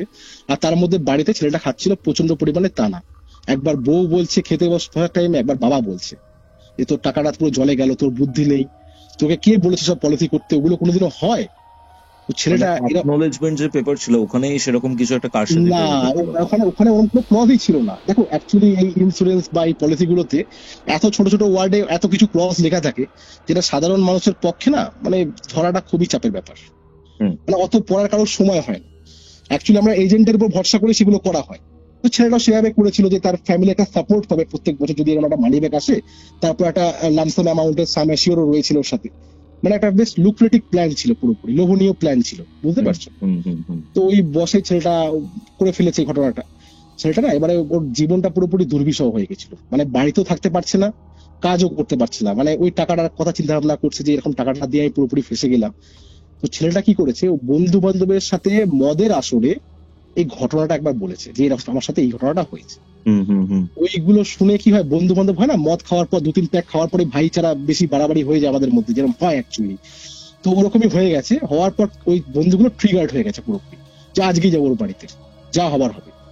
ওরা কাটারি নিয়ে ওই লোকটার বাড়িতে রাত্রিবেলা, মানে একদম পুরোপুরি ধরো 1টা বাজে ওই টাইমে ভদ্রলোকের বাড়িতে এসে গেট নক করেছে। ভদ্রলোক গেট খুলে ওদের দেখে তো অবাক, 4-5 জন ছেলে মিলে রাত্রিবেলা ওর বাড়িতে এসছে। এসে লোকটা জিজ্ঞেস করছে কি ব্যাপার, তুমি এত রাত্রে এখানে? ও কোনো কথা বলেনি, ডাইরেক্ট কাটারি চালিয়ে দিয়েছে, লোকটার ঘাড়ের মধ্যে ডাইরেক্ট কাটারি চালিয়ে দিয়েছে। হ্যাঁ, এবার লোকটা চিৎকার করে ওই ডাইনিং রুমে পড়ে যায়। আর ডাইনিং রুমে আমি তোমাকে বলছি, আমার লিটারালি এখনই আমার মানে গুজবাম্পস দিচ্ছে, মানে পুরো গায়ের লোম খাড়া হয়ে গেছে। মানে ডাইনিং রুমে লোকটাকে কোপাচ্ছে আর ওই ভদ্রমহিলা বাচ্চাটাকে নিয়ে ঘর থেকে বেরিয়ে এসছে। ভদ্রমহিলা প্রেগনেন্ট ছিল, সেকেন্ড বেবির জন্য প্রেগনেন্ট ছিল, বুঝতে পারছো? লোকটাকে কোপাচ্ছে আর বাচ্চাটাকে ভদ্রমহিলা কি করেছে, ওর যে মানে আরেকটা ঘর ছিল, যেটা ডান দিকে যে ঘরটা বলেছিলাম, ওই ঘরের পিছন দিকে একটা গেট ছিল, ঠিক আছে, ওই গেট দিয়ে বাচ্চাটাকে বার করে দিয়েছে, তুই পালিয়ে যা। আর ভদ্রমহিলার দিকে যখন ওরা এগিয়ে এসছে, ভদ্রমহিলা নিজের বেডরুমে না গিয়ে রান্নাঘরে লুকিয়ে পড়েছে। ওই প্রেগনেন্ট অবস্থায় ওকে ওখানে কুপিয়েছে ভদ্রমহিলাকে, মানে নৃশংস ভাবে কুপিয়েছে রান্নাঘরের মধ্যে। আর বাচ্চাটা যেহেতু আইডেন্টিফাই করে ফেলেছিল যে কারা কারা এসছে, মুখ চিনে নিয়েছিল, তো বাচ্চাটা কি করেছে, বাইরে পালিয়ে ওই সিঁড়ি দিয়ে না ছাদে উঠে গেছে। আচ্ছা, তো এরাও বাইরের দিক দিয়ে পালিয়ে মানে পিছন দিক দিয়ে গিয়ে সিঁড়ি দিয়ে উপরে উঠে বাচ্চাটাকে খুব বাজেভাবে ছাদের মধ্যে হত্যা করেছে। মানে আমি তোমাকে বলতে পারছি না যে উনি যে ভদ্রলোক আমাদেরকে এই ডেসক্রিপশনটা দিয়েছে, তাহলে ইউটিউবের গাইডলাইন ব্রেক করে যাবে যেভাবে উনি আমাকে বলেছিল এই ঘটনাগুলো। ঠিক আছে, ওগুলো ওভার দা মানে প্রকাশ্য দিবালোকে আমি বলতে হয়তো তোমাকে পারছি না আমি, মানে খুব প্যাথেটিকলি বাচ্চাটাকে ওখানে করা হয়েছে। ঠিক আছে, তো তখন ওনারা যখন ঘটনাটা আমাদের পুরোটা বললো সম্পূর্ণটা, আমরা শোনার পর আমাদের না সব হিসাব মিলে গেল যে কেন পার্টিকুলার ছাদে কান্নাকাটি হতো, কেন জায়াবাবু ওই ভদ্র মহিলাকে ওই রান্নাঘরে দেখেছিল। কারণ ছাদে বাচ্চা ছিল বলে ওরা ওরকম আর্তনাদ করতো, বুঝতে পারছো? তো আমরা সম্পূর্ণ ঘটনাটা জানলাম, জেনে যখন বাড়ির দিকে আসলাম, মানে আমার তখন আর ইচ্ছা করছে না যে ওই বাড়িটাতে আমি ঢুকি, বুঝতে পারছো? আমার তখন একবারের জন্য ইচ্ছা করছে না যে আমি ওই বাড়িটাতে ঢুকি। বাড়িতে ঢুকলাম, ঢোকার পর না পুরো আমি রিলেট করতে পারছিলাম যে এইখান দিয়েই ওই পার্টিকুলার লোকজনগুলো এসেছিল ওদের মারার জন্য। এই ডাইনিং রুমেই এইভাবে মানে নৃশংসভাবে হত্যা হয়েছিল লোকটার। ঠিক আছে, রান্নাঘরে বউটাকে মেরেছিল, ছাদের মধ্যে বাচ্চাটাকে মেরেছিল। মানে আমি জাস্ট ভাবতে পারছিলাম না, মানে গা হাত পাওয়া বাড়িতে এসে কাঁপছে, জায়াবুর অবস্থা খুব খারাপ। আর ওই বাচ্চাটাও পিকাচুরি বয়সী হবে হয়তো, 5-6 বছর ওরকমই ছিল একদমই। ঠিক আছে, তো অত ছোট বয়সে মানে মারা গেছে, সত্যি ওটা মানে শুনেও খারাপ লাগছে পুরোপুরি। তো আমরা বাড়িতে আসলাম, আসার পর আমরা মানে খুবই আমার মনটা খারাপ হয়ে গেল শোনার পর, যে এরকম বাড়ির মধ্যে এমন একটা জায়গাতে আমার দিদি জায়াবু রয়েছে, তার ব্যাক স্টোরিটা এতটা ভয়ানক, এতটা ব্রুটাল হতে পারে। তো আমরা রাত্রিবেলা ঘরে গিয়ে গেট ফেট বন্ধ করে শুয়ে পড়লাম। ওনার মাকে কিন্তু মানে বাপ্পাদার মাকে কিন্তু আমরা এত ডিটেলসে কিছু বলিনি। তো আমরা ঘরে শুয়ে পড়লাম। হ্যাঁ হ্যাঁ, সহ্য করতে পারতেন না, পারতেন না, এক্স্যাক্টলি সহ্য করতে উনি পারতেন না। আমরা ঘরে গিয়ে ডিসকাস করছিলাম, মানে কথা খুবই কম হচ্ছিল আমাদের দুজনের মধ্যে। ঠিক আছে, তো হঠাৎ মোটামুটি শোয়ার ব্যবস্থা করছি, হট করে মোটামুটি মিড নাইটে বাপ্পাদার মা চিৎকার করে উঠেছে, এই কেড়ে কেড়ে এখান থেকে কি গেলি রে। আমরা সঙ্গে সঙ্গে ওখান থেকে বেরিয়েছি, ঘর থেকে বেরিয়ে জিজ্ঞেস করছি কি হয়েছে। তো ওনার মায়ের যেটা বক্তব্য ছিল, মানে ওনার মায়ের ভাষায়, যে একটা মেয়ে ছেলে আমি এখান থেকে দেখলাম দৌড়াদৌড়ি করছে, এখানে জানলার সামনে দিয়ে গেটটা বন্ধ করতে গেছি, দেখছি এখান থেকে একটা মেয়ে ছেলে দৌড়াদৌড়ি করছে। আমরা তো বুঝে গেছি সবকিছু কি হচ্ছে না হচ্ছে। তো ওনাকে বললাম আপনি একটা কাজ করুন, আপনাকে আজকে এই ঘরে ঘুমাতে হবে না, আপনি আমাদের সাথে আমাদের ঘরে ঘুমাবেন। তো উনি গিয়ে বিছানায় শুলো, আমরা চেয়ারে সোফায় বসে মোটামুটি রাতটা কাটিয়ে দিলাম। পরের দিন সকাল হলো, দিদি চলে এসেছিল পিকাচুকে নিয়ে। তো ওই ভদ্রলোক, যে তান্ত্রিক ভদ্রলোক ছিলেন, উনি 5:30 নাগাদ আমাদের বাড়িতে মানে দিদির বাড়িতে চলে এসেছিলেন। দিদিকে জানাবো মোটামুটি ইনিশিয়ালি বলেছিল, এতটা মানে ডেপথলি দিদিকে বলেনি, যে এরকম ঘটনা ঘটেছে অতটা ডেপথলি কিন্তু দিদিকে বলেনি। তো ওই ভদ্রলোক আসলেন, আসার পর সবার সাথে কথাবার্তা বললেন। তো বাপ্পাদার মার বক্তব্য যেটা ছিল যে এই বাড়িতে ঠাকুরের এরা জায়গাপত্র ঠিকঠাক মতো করেনি, এই কারণে এই জিনিসপত্রগুলো হচ্ছে। তো তান্ত্রিক ভদ্রলোক উনার উদ্দেশ্যে বললো, দেখুন অ্যাকচুয়ালি ইনারা ঠাকুরের জায়গাটা তৈরি মানে রেডি করতে কতক্ষণ সময় লাগে, 0.5 ঘন্টা 1 ঘন্টা ম্যাক্সিমাম। ইনারা চাইলে করতে পারতো, ইনারা করতে পারেনি না, ইনাদেরকে করতে দেওয়া হয়নি। আচ্ছা, ইনারা করতে পারেনি না, ইনাদের করতে দেওয়া হয়নি। ঠিক আছে, তো সবার সাথে ইন্টারাকশন করছিল, করতে করতে পিকাচুর সাথে যখন কথা বলছে উনি, তখন আমরা মোটামুটি ধরে রাখো 7টা-8টা বেজে গেছে সন্ধ্যেবেলা। হ্যাঁ, আমি ওই ঘরে, যে ঘরে আমরা শুতাম সেই ঘরে গেটের সামনে আমি দাঁড়িয়ে আছি, সবাই ঘরে রয়েছে, এন্টায়ার ফ্যামিলি ঘরে। পিকাচুর সঙ্গে পিকাচু খাটে বসে রয়েছে, উনি চেয়ারে বসে রয়েছে। তো পিকাচুকে জিজ্ঞেস করছে যে তুমি তো এখন খাওয়া দাওয়া করে কার্টুন দেখবে, তারপর ঘুমিয়ে পড়বে। পিকাচু বলছে না, আমি কার্টুন দেখবো, ঘুমাবো না, আমার একটা ফ্রেন্ড আসবে, সে ফ্রেন্ডের সঙ্গে আমি খেলবো, তারপর আমি ঘুমাবো, ফ্রেন্ডটা খুব ভালো আমার। তো তান্ত্রিক ভদ্রলোক জিজ্ঞেস করছে তোমার ফ্রেন্ড এখন কোথায় আছে। তো পিকাচুর, মানে আমি তোমাকে বলছি সিরিয়াসলি বলছি, আমার মানে গুজবাম্পস আসছে এখন। পিকাচুর চোখটা রয়েছে কিন্তু ঠিক ওই ডাইনিং এর একদম সিলিং এর দিকটাতে, মানে ঘরে বসে তাকাচ্ছে বারবার করে ওই দিকে। তো উনি আরেকবার জিজ্ঞেস করলো তোমার ফ্রেন্ড এখন কোথায় আছে। বলছে ফ্রেন্ড আছে। বলছে হ্যাঁ সে তো বুঝতে পারছি আছে, কিন্তু সে কোথায় আছে, তুমি কি তাকে দেখতে পাচ্ছ। বলছে হ্যাঁ পাচ্ছি। বলছে কোথায় আছে। বলছে ও ফ্রেন্ড বলছে বলতে না কোথায় আছে। বলছে আচ্ছা ফ্রেন্ড বলছে বলতে না, ঠিক আছে তুমি তাহলে বলো না। তো পিকাচুর চোখ দেখে না ওই ভদ্রলোকের বিন্দুমাত্র বুঝতে অসুবিধা হয়নি যে ওই এন্টিটিটা কোথায় রয়েছে। উনি ঘুরে একবার তাকালো, মানে আমি ওখানে দাঁড়িয়েছিলাম ঠিক জায়গাটাতে, আমাকে বললো কি ভাই তুমি একটা কাজ করো, তুমি এখানে দাঁড়িয়েও না, তুমি ঘরে ঢুকে যাও। আমি ঘরে ঢুকে গেলাম, মানে আমিও বুঝতে পারছিলাম যে ও দেখছে ওই জায়গাটাতে। তারপর পিকাচু বলছে যে ফ্রেন্ডটা বলছে আপনাকে এখান থেকে চলে যাওয়ার জন্য। বলছে হ্যাঁ আমি তো চলেই যাবো, আমি এসছি তোমার সঙ্গে একটু খেলা করবো, গল্প করবো, আমি চলে যাবো। বলে ওনার বুঝতে বেশি অসুবিধা হলো না। যে যখন ওটা আমরা ডিসকাস করছি সব জিনিস, তো ওই ফ্যামিলিটা ঘরের মধ্যেই ছিল, এটা একদমই বুঝতে ওনার অসুবিধা হয়নি। পুরো ফ্যামিলিটা? হ্যাঁ, একদম ঘরের মধ্যেই ছিল। আর ইভেন তুমি যেখানে দাঁড়িয়েছিলে, ঠিক আছে, সেই জায়গাতেও বাচ্চাটাই দাঁড়িয়েছিল হয়তো? একদম পিছন দিকে দাঁড়িয়েছিল, একদম তুমি কিছু পিছন ফিল দিকে। করেছিলে? না, আমি অ্যাকচুয়ালি মানে প্রচন্ড মনোযোগ দিয়ে শুনছিলাম, মানে আমি ওরকম চিন্তা ভাবনা তো কিছু করিনি যে এরকম কিছু হবে আমার সামনে, তো আমি ওই জন্য কিছু ফিল করতে সেভাবে পারিনি। আচ্ছা। তো তারপরে যজ্ঞ শুরু হলো। যজ্ঞ শুরু হওয়ার সময় ওই কিছুক্ষণ আগে ওই টিম্বার ভদ্রলোক যে ছিল, মানে কাঠের দোকানে যে ভদ্রলোক, ওনাকে আমরা ডেকেছিলাম। তো ওনাকে আমরা একটা রিকোয়েস্ট করলাম যে এই পিকাচুকে আর বাপ্পাদার মাকে যতক্ষণ যজ্ঞ চলছে আপনি যদি একটু কাইন্ডলি আপনাদের বাড়িতে গিয়ে রাখেন তাহলে খুব ভালো হয়, কারণ অনেক কিছু হতে পারে ডিউরিং ওই যজ্ঞ টাইমে, তো ওদেরকে একটুখানি দূরে রাখাই ভালো। তো উনি বললো কোনো অসুবিধা নেই, আপনারা নিশ্চিন্তে কাজকর্ম করুন, আমি আছি, যতটা আমার তরফ থেকে হেল্প লাগে। মানে উনি খুবই মানে হেল্পফুল পার্সন, আমরা যেটা পরবর্তীকালে বুঝতে পেরেছি। ঠিক আছে, তো ওনার সাথে আমরা পিকাচুকে আর ওর বাপ্পাদার মাকে পাঠিয়ে দিলাম। তো যজ্ঞ যখন শুরু হলো, যজ্ঞ শুরুর প্রথম দিকটাতে না ওই কাকের আওয়াজ আমরা শুনতে পাচ্ছিলাম প্রথমে, প্রচুর কাক বাইরে ডাকছে। তার কিছুক্ষণ পর একটা এমন ঘটনা ঘটলো যে মনে করো যে কারোর বাড়িতে যদি রাত্রিবেলা হঠাৎ করে ডাকাত পড়ে, তার বাড়ির ফ্যামিলি মেম্বাররা যেরকম করে চিৎকার করে আর্তনাদ করে ওঠে, এক্স্যাক্টলি ওই আওয়াজ আমরা শুনতে পাচ্ছি বাড়িটার মধ্যে। মানে আমরা ওখানে বসে যজ্ঞ করে দিচ্ছি, আর উনি তান্ত্রিক ভদ্রলোক বলেছিলেন যে যজ্ঞ চলাকালীন অনেক কিছু দুর্লভ দৃশ্য আপনারা দেখতে পারবেন, যেটা হয়তো আপনারা আগে কখনো দেখেননি, কিন্তু প্যানিক করবেন না, এগুলো হবেই, আস্তে আস্তে সব ঠিক হয়ে যাবে। তো ওরকম বাড়িতে ডাকাত পড়ার মতো আওয়াজ, চারিদিক থেকে আর্তনাদ, ছুটোছুটি হচ্ছে বাড়ির চারিদিকে, জানলা ফাল্লা গুলো একদম খুলছে বন্ধ হচ্ছে, মানে বিভৎস একটা পরিবেশ ক্রিয়েট হয়ে গেছে ওইখানে। ঠিক আছে, আমরা তো একদম মন শক্ত করে যজ্ঞের ওখানে বসে রয়েছি, উনি একের পর এক মন্ত্র উচ্চারণ করে যাচ্ছে। হতে হতে কি শুনতে পাচ্ছি যে ধরো কারোর যদি স্লিপিং প্যারালাইসিস হয়, বা বাংলায় যেটাকে বলা হয় বোবায় ধরা, বোবায় ধরলে মানুষ যেরকম একটা গোঙায় না, ঠিক ওরকম গোঙানোর শব্দ আমরা যেন 4-5 থেকে ফিল করতে পারছি। মানে খুব জোরে জোরে কেউ যদি গোঙায় যেরকম আওয়াজ হয়, মানে ওই শব্দটা তুমি যদি শুনতো এখানে দাঁড়িয়ে, মানে রক্ত জল হয়ে যেত, এতটা ভয়ঙ্কর পরিস্থিতি ওখানে তৈরি হয়েছিল। কিছুক্ষণ গেল, তারপর কিন্তু আস্তে আস্তে সবকিছু আন্ডার কন্ট্রোলে আসলো, যজ্ঞ কমপ্লিট হলো। ওই ভদ্রলোক চোখ খুলে বললেন যে ওরা চলে গেছে, ওরা আর নেই, চলে গেছে, মুক্তি পেয়ে গেছে। হ্যাঁ, মুক্তি পেয়ে গেছে। তারপর সবাইকে আমাদের উদ্দেশ্যে একটা কথা বললো, মানে কিছু টিপস দিল আমাদেরকে, যে দেখুন প্রত্যেক বাড়িতে সন্ধ্যেবেলা করে শঙ্খধ্বনি আর ধুনো জ্বালানো খুব দরকার, কারণ শঙ্খের আওয়াজ আর ধুনোর ঝাঁঝালো গন্ধে অনেক কিন্তু নেগেটিভ এন্টিটি মানে আসতে পারে না বাড়ির মধ্যে, আর অনেক নেগেটিভ কিছু কেটেও যায়। ঠিক আছে, তো উনি একটা শান্তির জল ছিল, শান্তির জলটা পুরো বাড়িতে আশেপাশে ছাদে উঠে সব জায়গায় ছড়িয়ে দিলেন। ছড়িয়ে দেওয়ার পর উনি যজ্ঞটা কমপ্লিট করলেন।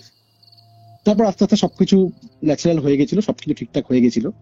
এই মুহূর্তে ওরা ওই বাড়িটাকে বিক্রি করে দিয়েছে, জায়াবু ওই স্কুলের চাকরিও ছেড়ে দিয়েছে। এখন ওরা চলেছে সোদপুরে।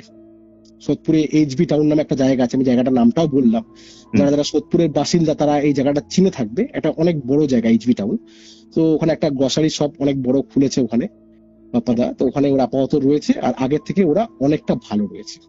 তো সূর্য, একটা কথা বলো, এই যে ধরো তুমি যজ্ঞের সময় এখানে পুরো প্রেজেন্ট ছিলে, যজ্ঞের পুরো ক্রিয়া প্রক্রিয়া বা তান্ত্রিক আচার অনুষ্ঠান হয়েছে, এই জায়গাতে যখন তুমি ছিলে সেই সময় তুমি কি কি দেখেছিলে বা কি কি ফিল করেছিলে? আর আরেকটা জিনিস আমি একটু জানতে চাই, যে ধরো ওই জায়গাটা যদি পুরোপুরি ক্লিয়ার আউট হয়েও যায়, ওনারা পুরো জায়গাটা ছেড়ে দিলেন কেন? সোদপুরে কেন চলে এলেন? হ্যাঁ, আমি সেই ঘটনাটা বলছি। অ্যাকচুয়ালি দেখো, যখন আমাদের যজ্ঞ শুরু হলো, ফার্স্ট অফ অল আমরা যেটা প্রথমবার ফিল করেছিলাম সেটা হচ্ছে কাকের আওয়াজ, যেভাবে কাক, হ্যাঁ এটা তো বললে তুমি। হ্যাঁ, কাকের আওয়াজ। তারপর কি হলো, যেটা আমরা নেক্সট টাইম যেটা ফিল করছিলাম, যে বাড়ির আশেপাশ থেকে কে যেন না মানে ঘুরছে, বাড়ির চারপাশ থেকে যেন রাউন্ড এন্ড রাউন্ড ঘুরছে বাড়ির চারপাশ দিয়ে। তারপরে ছাদের মধ্যে দাবাদাবি শব্দ, আর যে কটা জানলা দরজা যেগুলো ছিল সেগুলো খুলছে বন্ধ হচ্ছে, আর তারপরে তো সেরকম একটা গোঙানোর শব্দ, মানে কেউ যেন চাইছে না আমরা এই জিনিসটা করি। চোখে কাউকে দেখোনি? চোখে কাউকে দেখতে পাইনি আমরা, কাউকে চোখে সত্যি বলতে দেখতে পাইনি, কিন্তু ওরকম গোঙানোর আওয়াজ আমরা যেগুলো শুনতে পেরেছি, মানে দেখার থেকে অনেক বড় কিছু বলতে পারো ওটা। চারিদিক থেকে ওরকম ছটফট একটা আওয়াজ, গোঙানোর শব্দ, মানে কেউ যেন খুব রাগে ফুঁসছে, যে এই বাড়ির যে বাড়িতে ওরা থাকতো সেই বাড়ি থেকে যেন তাকে তাড়ানো হচ্ছে, সেই তাড়ানোটা যেন তারা যেন মেনে নিতে পারছে না। ঠিক আছে, চারিদিক থেকে এরকম আওয়াজ, মানে একটা ছটফটে ব্যাপার, চারিদিক থেকে কাক পাখি উঠছে, এরকম ঘটনাগুলো অনেক কিছু আমরা শুনতে পারছিলাম যজ্ঞ চলাকালীন। আর যজ্ঞ যখন শেষ হচ্ছে তখন কিন্তু আবার আমরা কান্নার আওয়াজ শুনতে পেয়েছি, যে বুক ফাটা কান্না যাকে বলা হয়, একদম হাহাকার করে কান্না, মানে শেষ কান্না যাকে বলা হয়। যে ধরো কেউ মারা যাচ্ছে বা কেউ ধরো জীবন যুদ্ধে হেরে গেছে, সেরকম টাইপের মানুষ যেভাবে একটা আত্মসমর্পণ করে না, সেরকম একটা কান্নার আওয়াজ, মানে যে সব শেষ হয়ে যাচ্ছে জীবন থেকে, ওরকম মোমেন্টে আমরা ওই কান্নার আওয়াজটা শুনতে পেয়েছি ওখানে। যারা এই খুনগুলো করেছিল, ঠিক আছে, তারা ধরা পড়েছিল। হ্যাঁ হ্যাঁ হ্যাঁ হ্যাঁ, তারা, আমি এটা বলতে ভুলে গেছিলাম তোমাকে, তারা ধরা পড়েছিল। তারা তো পলাতক ছিল, তারপর পলাতক হওয়ার পর বহুদিন পর ওনারা ধরা পড়েছে। ঠিক আছে, ওরা ধরা পড়েছিল, ওটা শাস্তি পেয়েছে ওরা, ওটা নিয়ে কোনো সমস্যা হয়নি। কিন্তু অ্যাকচুয়ালি কি হয়, যে মানুষের মনের ইচ্ছা, মানে বাসনা থাকতে থাকতে কেউ যদি চলে যায় না, তো সেই ক্ষেত্রে এরকম হওয়াটা অস্বাভাবিক কিছু নয়।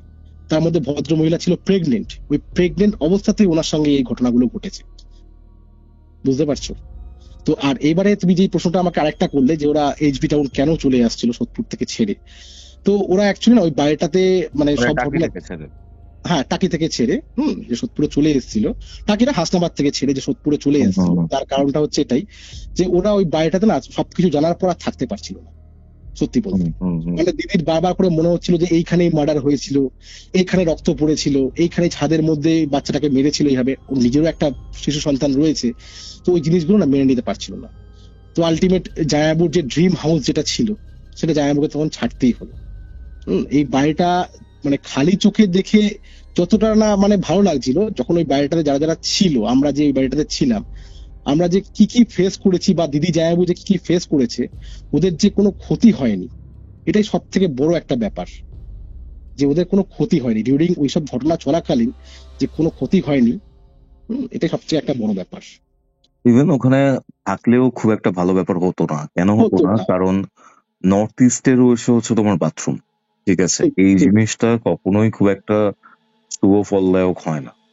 ঠাকুরের স্থানে যখন বাথরুম থাকছে, মানে ওটা হচ্ছে পজিটিভ এনার্জির ফ্লো, আর ওখানে বাথরুমে কি এনার্জি ড্রেন্ড আউট হয়ে যায়, বেরিয়ে যায়, সেই জায়গাতে যখন একটা বাথরুম রয়েছে, পজিটিভ এনার্জি তো আসতেই পারছে না, তার সাথে সাথে এনার্জি ড্রেন্ড আউটও হয়ে যাচ্ছে, ফ্লো আউট হয়ে যাচ্ছে পুরো। এরকমই কিছু একটা ওই যে তান্ত্রিক ভদ্রলোক উনি জায়াবুকে বলেছিলেন যে এখানে কিন্তু বাথরুম থাকাটা একদম ভালো নয়, ঈশান কোণে বাথরুম থাকলে কিন্তু অনেক কিছু ইম্প্যাক্ট করে বাড়ির মধ্যে, যেগুলো খালি চোখে হয়তো বোঝা যায় না, যারা থাকে তারা কিন্তু ফিল করতে পারে যে এক্স্যাক্টলি কি ঘটনা ঘটতে পারে এখানে। বুঝতে পারছো? বুঝতে পারছি বিষয়টা। এই হলো একটা মানে খুব আমার জীবনে ঘটা একটা ব্রুটাল স্টোরি, যেটা আমি নিজের মানুষের সাথে ঘটেছে। হ্যাঁ, নিজের মানুষের সাথে সবচেয়ে বড় ঘটেছে, আর আমি ওই বাড়িটাতে গিয়ে এই জিনিসটা ফিলও করতে পেরেছি। ঠিক আছে, যে এরকম ঘটনা হয়তো খুব কম লোকের সঙ্গে দেখা যায়, যে এরকম হয়েছে এত ব্রুটাল ঘটনা, যেটা পুরো পরিবারকে শেষ করে দিয়েছে সেখানে এসে। না, আমার জীবনে এরকম ঘটনা হয়তো আমি আর কোনোদিনও শুনতে চাইও না, আর কোনো শুনবো না আমি। বুঝতে পারছো? তোমার এই ঘটনাগুলো খুব ইন্টারেস্টিং লাগছে আমার। তুমি আমাকে বলেছিলে যে তোমার বর্ধমানের কিছু একটা ঘটনা রয়েছে, এবার আমি চাইবো সেটা তুমি কৌস্তবের আড্ডা, মানে আমাদের যে পডকাস্ট চ্যানেল আছে ফেস টু ফেস পডকাস্ট, ঠিক আছে, তো সেইখানে এসে তুমি শেয়ার করো। আর একটা যেটা বিষয় হচ্ছে যে বর্ধমানের যে ঘটনাটা রয়েছে, ঠিক আছে, সেটা যদি কি রিলেটেড সেটা যদি আমাকে একটু জানাও। হ্যাঁ অবশ্যই, পুরো ঘটনাটা না, না বুঝতে পেরেছি, তুমি ইনিশিয়ালি জিজ্ঞেস করছো। এই বর্ধমানের ঘটনাটা হচ্ছে হলো, একজন মেয়ের বিয়ে ঠিক হয়ে যায়, যাকে সে পছন্দ করতো তার সাথেই তার বিয়ে হয়, মানে বিয়ে ঠিক হয়, কিন্তু বিয়ের 6 মাসের আগে, মানে বিয়ে মনে করো একটা ডেট ঠিক হয়ে যায়, তার 6 মাস আগে সেই মেয়েটা কিন্তু করে নেয়। বুঝতে পারছো? আর এই যে লিডটা, এটা কিন্তু একজন তন্ত্র সাধক আমাকে দিয়েছে, মানে উনি বলতে পারো ওনার সঙ্গে আমার খুব ভালো একটা রিলেশন হয়ে গেছে, মানে ওনাকেও আমি কিছু কাজে হেল্প করেছি, উনিও আমার অনেকটা কাজে হেল্প করেছে। অ্যাকচুয়ালি ওনার সঙ্গে গিয়েই আমার এই ঘটনাটা এক্সপ্লোর করা হয়েছে পুরোপুরি। বুঝতে পারছো? উনি সাথে করে আমাকে নিয়ে গেছিলেন, সাথে করে নিয়ে গিয়ে এই ঘটনাটা আমরা পুরোপুরি ওখানে গিয়ে এক্সপ্লোর করি। একটা মর্মান্তিক ঘটনা পুরোপুরি, যে একটা মেয়ে যাকে ভালোবাসে, তার সঙ্গেই তার বাবা মা বিয়ে ঠিক করেছে, তার বাবা একজন রেলওয়ে কর্মচারী, তার সঙ্গে বিয়ে ঠিক করেছে, সবকিছু মোটামুটি মার্কেটিং শুরু হয়ে গেছিল, ঠিক আছে। তো তারপর মেয়েটা হঠাৎ করে কেন গলায় দড়ি দিল, এটা নিয়ে পুরো ঘটনাটা রয়েছে। এটার যখন এক একটা করে ফেস ওপেন হবে, মানে তুমি বিশ্বাস করতে পারবে না যে এরকমও ঘটনা ঘটতে পারে। এটা আমি কৌস্তবে আড্ডাতে গিয়েই বলবো, তুমি শুনবে যে ঘটনাটা কি ছিল, তখন তুমি বুঝতে পারবে যে জিনিসটা কিরকম ভাবে ক্রিয়েট হয় আর কি কি হতে পারে। আচ্ছা, বুঝতে পারছি। মানে ওভারঅল ঘটনাটাই আমার খুব মানে সাংঘাতিক টাইপের মনে হচ্ছে যে আর তুমি আরেকটা জিনিস আমাকে বলছিলে, এটা আমরা ডেফিনেটলি কৌস্তবের আড্ডাতে শুনবো। যারা যারা শুনছেন তারা জানাবেন যে সূর্যকে আপনারা কৌস্তবের আড্ডাতে দেখতে চান কিনা। সূর্য, তুমি আমাকে আরেকটা ঘটনার বিষয় বলছিলে যেটা তোমরা মানে অ্যাকচুয়ালি প্যারানর্মাল ইনভেস্টিগেশন করেছিলে। এটা কোন জায়গার ঘটনাটা? আমি এটা বলার আগে একটু বলে নি তোমাকে, আমরা অ্যাকচুয়ালি একটা প্যারানর্মাল ইনভেস্টিগেশন টিম ক্রিয়েট করছি। একজন ইনভেস্টিগেটরের সঙ্গে কথাবার্তা আমার চলছে। আমি তোমাকে একটা 1-to-1 ভেবেছিলাম বলবো, কিন্তু আমি রেকর্ডিং এর মাধ্যমেই বলছি, ঠিক আছে? তো উনি আমাদের সাথে মানে জয়েন করতে চাইছেন। হ্যাঁ, তো এই ইনভেস্টিগেশনের যে ব্যাপারটা বলছো বা টিম ফর্ম করছো তোমরা, এর আগে তো আই থিঙ্ক তুমি সোলো বা তোমার কিছু জনকে নিয়ে তুমি একটা ইনভেস্টিগেশন করেছিলে। কিছু জন বলতে আমার সেরকম তো কোনো টিমমেট ছিল না। ওই সৌভিক চক্রবর্তীকে নিয়ে আমি যে কোনো জায়গায় জায়গায় যেতাম, বেসিক্যালি আমি সোলোই যেতাম। ঠিক আছে, তো এখন একটা মানে তৈরি হচ্ছে, একটা আমাদের টিম ফর্ম করছে। যদি কেউ ইচ্ছুক থাকে তো অবশ্যই male female both can apply, ঠিক আছে, কোনো অসুবিধা নেই। যারা যদি মানে সত্যিকার প্যাশন থেকে থাকে তাহলে তারা কিন্তু অ্যাপ্লাই করতে পারে, আমাদের তাদের কোনো আপত্তি নেই। তো যাই হোক, তুমি যেটা বলছিলে ইনভেস্টিগেশনের কথা, আমি তার আগে একটু বলে নিই। এখানে তুমি বললে বলে একটা জিনিস তোমাকে জানাই, ঠিক আছে? বলো বলো। মানে এটা তোমাকে তো বলছিলাম অফ দ্য রেকর্ড যে আমরা নিজেরা খুব তাড়াতাড়ি খুব একটা জিনিস, নতুন একটা জিনিস শুরু করছি কিউরিও ফাইটার। এক্স্যাক্টলি। হয়তো প্রপার প্যারানর্মাল ইনভেস্টিগেশন সেরকম ভাবে নয়, তাতে কমও কিছু নয়। তোমার ঘটনাটা চলে যাচ্ছে, বাকি কথা পরে হবে। তো আমি যেটা বলছিলাম যে ইনভেস্টিগেশন যেটা টিমটা ফর্ম হওয়ার পর সবার ফার্স্ট আমরা করব হচ্ছে পুরীর একটা হন্টেড হোটেলে, ঠিক আছে? আমি হোটেলের নামটা বলছি না। সেই হোটেলের বন্ধু মানে মালিক যে আছে সে আমার খুব ভালো বন্ধু, সেই অ্যাকচুয়ালি আমাদেরকে বলছিল যে এরকম ওদের 3 নম্বর মানে ফ্লোর যেটা রয়েছে, যেখানে যারা রান্না বান্না করে, যারা কাজ করে, তারা ওখানে রেস্ট করতো, তো ওরা এখন ওখানে থাকতে পারছে না। তো আমরা ওদের টার্গেট অলরেডি করে নিয়েছি যে ওখানে গিয়ে আমরা ফার্স্ট ইনভেস্টিগেশন শুরু করব, আর সেটা ভিডিও থাকবে আশা করছি। আর তুমি যে ইনভেস্টিগেশনের কথা রিসেন্টলি ছিলে ওটা আমি বলিনি, ওটা হচ্ছে আমাদের ওই কি বলবো কাঁচাপাড়া কল্যাণের মধ্যে ধরুন একটা জায়গা রয়েছে, যেখানে আমি আগেরবার গেছিলাম তারই একটু দূরে একটা জায়গাতে একটা অ্যাবান্ডান প্রপার্টি রয়েছে। যে প্রপার্টিটাতে মানে গ্যাস সিলিন্ডার ব্লাস্ট হয়ে পুরো এন্টায়ার ফ্যামিলি মারা যায়, তারপর থেকে ওর আশেপাশে কেউ যায় না, ঠিক আছে? তো সেখানে আমরা গেছিলাম, কিন্তু আনফরচুনেটলি আমরা ওই বিল্ডিংটাতে না ঢুকতে পারিনি। তো লোকাল ক্লাবের সাথে আমার কথাবার্তা হয়েছে, ঠিক আছে? ওখানে আমরা একটুখানি কথাবার্তা বলে আমরা চেষ্টা করছি যাতে ওই বিল্ডিংটাতে ঢোকা যায়, ঢুকে ইনভেস্টিগেশন প্রপার করা যায়। ওখানেও আমরা গেছিলাম যখন, আমরা কিন্তু এখান থেকেও রিডিং পেয়েছি, ওখানেও কিন্তু ভালো রিডিং পাওয়া গেছে, মানে নেগেটিভ ইম্প্যাক্ট খুব বাজেভাবে হয়েছে। অ্যাকচুয়ালি এই যে আমি ঘটনাটা বলবো এখন তোমাকে, এটা আমার নিজেরই একটা এক্সপিরিয়েন্স, সেটা মাসির বাড়িতে গিয়ে হয়েছিল অ্যাকচুয়ালি। মানে এটা এই যে প্যারানর্মাল এক্সপেরিয়েন্স বা তোমরা এই কাঁচাপাড়া এখানে গেছিলে তার আগে না পরে? কাঁচাপাড়া এক্সপিরিয়েন্স অনেক আগেকার ঘটনা, অনেক আগেকার ঘটনা। মানে তখন আমি এসব জিনিস শুরুও করিনি, তার আগেকার ঘটনা। মানে এটা অ্যাকচুয়ালি একটা চ্যালেঞ্জের মাধ্যমে ঘটনাটা ঘটে, ঠিক আছে? চ্যালেঞ্জ হয়েছিল, চ্যালেঞ্জের ইম্প্যাক্টটা খুব খারাপ এসেছিল, ঠিক আছে? তো মাসির বাড়ি আমি যখন যাই, ঠিক আছে, মাসির বাড়ি যখন আমি গেছিলাম, মাসির বাড়িতে গিয়ে সব ওখানে বন্ধু বান্ধব সবার সঙ্গে একসঙ্গে বসে আমার গল্প করছিলাম, আমার বোনও আমার সাথে ছিল। তো গল্প করতে করতে কথায় কথায় একবার না ভূত প্রসঙ্গ উঠলো, তো ভূতের গল্প শুরু হলো আমাদের মধ্যে। তো হতে হতে ওখানে একজন ছেলে ছিল, ওই ছেলেটা একটা চ্যালেঞ্জ করে বসে যে উনার যে মা আছে, উনার মা নাকি প্ল্যানচেট এগুলো খুব ভালো জানে, তন্ত্রমন্ত্র খুব ভালো জানে।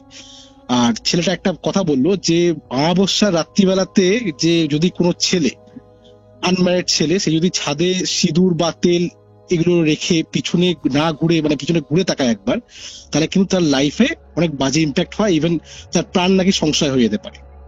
মানে ব্যাপারটা আমি হয়তো তোমাকে বোঝাতে পারলাম না, যে একটা পিতলের থালার মধ্যে সিঁদুর আর তেল রেখে নিয়ে নাকি ছাদের কর্নারে রেখে পিছনে তাকাতে নেই, রেখে দিয়ে চলে আসতে হয়। তার কারণটা আমি জিজ্ঞেস করেছিলাম যে এটা কেন এরকম হয়, তখন ও বলেছিল আমাকে যে যারা মনে করো যে মাথায় সিঁদুর নিয়ে মারা গেছে, মানে যারা সধবা মহিলা যারা মারা যায়, তারা নাকি ওখানে অ্যাটাক করতে আরম্ভ করে, এটা ওর বক্তব্য ছিল এটা, ঠিক আছে? তো আমি তো তখন এত কিছু জানতাম না, আমি এটা করে দেখাতে পারবো, এটা করা কোনো বড় ব্যাপার নয়, এটা একদম ইজি টাস্ক, আমি করে দেখাতে পারবো। তো সবাই আমাকে নাই করেছিল যে এটা করার দরকার নেই, ঠিক আছে? আমি তো এসব কিছু অতটা মানি না। তো আমি আমার বোনকে বললাম তুই রেডি করবি পিতলের থালা, মামা দিদা যখন ঘুমিয়ে পড়বে, ঠিক আছে, মাসিরা যখন ঘুমিয়ে পড়বে তখন আমরা ছাদে উঠবো, ছাদে উঠে আমি এটা করবো, করে পরের দিনকে আমি ওকে বোঝাবো যে এগুলো হয় কি হয় না। তাই হলো, সবাই বাড়ি চলে গেল, সবাই কিন্তু একটা আগ্রহের সঙ্গে এটা অপেক্ষা করছিল যে আমি করবো রাত্রিবেলাতে এই কাজটা। তো ওরকম পিতলের থালা নেওয়া হলো, পিতলের থালার মধ্যে এরকম সিঁদুর, ওরকম তেল, ধান, দুব্য সবকিছু দেওয়া হলো। আমি আস্তে আস্তে ছাদে উঠলাম, ছাদে উঠে ছাদের কর্নারে গিয়ে ওটা রাখলাম, রেখে নিয়ে কিছুক্ষণ দাঁড়ালাম ওখানে, দাঁড়িয়ে চারপাশটা দেখলাম। চারপাশটা মানে মনোরম পরিবেশ, পুরোপুরি রাত্রিবেলা মিড নাইট, বুঝতেই পারছো, চারপাশটা এরকম একদম মনোরম পরিবেশ, কোথাও কিছু ছিল না। আচ্ছা, আমি আমি ওটাকে রেখেছি, রেখে আমি দুপা হেঁটেছি, দুপা হেঁটে যখন আমি পিছনে তাকিয়েছি, আমার সাথে কিন্তু তখনও কিছু হয়নি, তখনও কিন্তু আমার সাথে সেরকম ভাবে কিছু হয়নি। এইবার আমি যখন সিঁড়ি দিয়ে নামছি তখন আমি স্পষ্ট ফিল করতে পারছি যে আমার পিছন পিছন মনে হচ্ছে কেউ নামছে, আর সে কিন্তু পুরোপুরি আমার ঘর অব্দি এসেছিল। ঠিক আছে, তো ঘরে আমি যখন শুয়েছি, আমাদের মাথার পিছনে একটা জানলা ছিল, যেখানে আমি ঘরে ঘুমাতাম, আমি দিদার সাথে ঘুমাতাম ওইখানে মামা বাড়িতে। বোন বললো তোর কিছু হয়নি? আর না, আমার কিছু হয়নি, আমি যেরকম যেরকম ও বলেছিল আমি সেরকমই করেছি, কিন্তু আমার মনের মধ্যে না একটা ভয় কাজ করছিল। আর যখন আমি ওই কাজটা করছিলাম, আগে তো খুব ডেসপারেটলি ভেবেছিলাম যে করে দেবো, কোনো অসুবিধা নেই, কিন্তু প্রকৃতপক্ষে যখন আমি সত্যি ওই কাজটা করতে গেলাম, তখন কিন্তু আমার ভিতর থেকে একটা গাটস ফিলিং বলছিল যেটা ঠিক হচ্ছে না, এটা করাটা আমার অন্যায় হচ্ছে। তো আমি শুয়েছি মামা বাড়িতে, মাথার পিছনে জানলাটা রয়েছে, তো জানলাটা হালকা খোলাই ছিল, আমি দেখতে পাচ্ছি, মানে ঘুমের চোখে বলতে পারো, যে যখন আমি জানলা দিয়ে তাকিয়েছি আমি দেখতে পাচ্ছি যে দূরে একটা পুকুর রয়েছে। ওই পুকুর থেকে আমাদের মামা বাড়ির ডিস্টেন্স কতটা বলবো আমি তোমাকে, অ্যাপ্রক্সিমেটলি 15 ফিট, 15 ফুট ধরে রাখো। ওইখান থেকে, পুকুর থেকে একজন মহিলার আকৃতির শেপ ওইখান থেকে আস্তে আস্তে হেঁটে হেঁটে আমার দিকে আসে। আমি প্রথমে ভাবলাম আমি কি ঠিক দেখছি, জীবনে কিন্তু কোনোদিন এরকম জিনিস দেখিনি, কিন্তু যখন আমি দেখলাম যে এরকম ভাবে এগিয়ে আসছে, আমি কিন্তু জানলা বন্ধ করে দিয়েছি, জানলা বন্ধ করে ঘুমিয়ে পড়েছি। পরের দিন সকাল হয়েছে, ঠিক আছে, আমি এই ব্যাপারটা কিন্তু কারোর সাথে কোনো ডিসকাস করিনি। পরের দিন সকালবেলা হয়েছে, আমার বোন তো পুরো পাড়াতে ডিন্ডোরা পিটে দিয়েছে যে আমার দাদা এটা করে দিয়েছে, কিছু সমস্যা হয়নি। ছেলেটাকেও বললাম, ছেলেটা একটুখানি চুপচাপ হয়ে গেল। তো ছেলেটা কিছুক্ষণ পরে এসে আমাকে বলছে কি যে আমার মা তোমাকে ডাকছে দাদা, তুমি একটু চলো। আমি, আমার বোন, আরো 2-3 জন ওখানে আমার বান্ধবী ছিল, সবাই মিলে আমরা গেলাম। তো যাওয়ার পর ওই ভদ্রমহিলা খাটে বসেছিলেন, আমাকে জিজ্ঞেস করলো যে এরকম যে তুমি কি কি করেছো আমাকে এক্স্যাক্টলি বলো। আমি বললাম যে আমি, ও যেরকম ভাবে বলেছিল, আমি থালাটাতে এরকম সিঁদুর, ঘাস, দুব্য, যা যা ছিল, যা উপকরণ দরকার ছিল সব আমি সাজিয়ে নিয়েছিলাম। সাজিয়ে নিয়ে আমি ওরভাবে ছাদে রেখেছি। ছাদে রাখার পর আমি দুপা পিছনে হেঁটেছি, তারপরে পিছন ঘুরে তাকিয়েছি, মানে সামনে হেঁটে আমি আবার পিছন ঘুরে তাকিয়েছি। আমি পিছন ঘুরে অনেকক্ষণ তাকিয়ে নিয়ে তারপর সিঁড়ি দিয়ে নেমে ঘরে গিয়ে ঘুমিয়ে পড়লাম। আর এখন আমি আপনার সামনে, আমার কিন্তু কোনো ক্ষয়ক্ষতি হয়নি। তো ভদ্রমহিলা ভালো করে আমার মুখের দিকে তাকিয়ে বললো তুমি এরকমই করেছো? আর এক্স্যাক্টলি এরকমই করেছি। বলে তুমি কিছু ফিল করতে পেরেছো? আর না, আমি কিছু কিন্তু ফিল করতে পারিনি। তো যারা বান্ধবীরা আমার সাথে ছিল ওদেরকে বললো কি তোমরা একটু ঘর থেকে বেরো তো। ওরা ঘর থেকে বেরোলো, আমাকে বললো তুমি তোমার শার্টটা একবার খোলো, জামাটা খোলো একবার। আমি শার্টটা খুললাম, খুলে যখন উনি দেখলেন যে পিঠের মধ্যে না প্রচুর আমার আঁচড়ের দাগ, যেটা কিন্তু আমি একবারও বুঝতে পারিনি। পিঠের মধ্যে আমার প্রচুর আঁচড়ের দাগ, ঘাট থেকে শুরু করে পিঠের মধ্যে প্রচুর আমার আঁচড়ের দাগ পড়েছে। আঁচড়ের দাগ, লিটারালি আঁচড়ের দাগ পিঠের মধ্যে। আমি তো দেখে পুরোপুরি শকড হয়ে গেছি যে আমি একবারের জন্য ফিল করিনি যে আমার পিঠে এরকম আঁচড়ের দাগ পড়লো। ইভেন শোয়ার টাইমে যে পিঠে কোনো ব্যথা সেগুলো আমরা বুঝতে পারিনি। তখন আমি ওনাকে বললাম যে দেখুন কাকিমা, আমি কিছু মিথ্যে কথা আপনাকে বলেছি।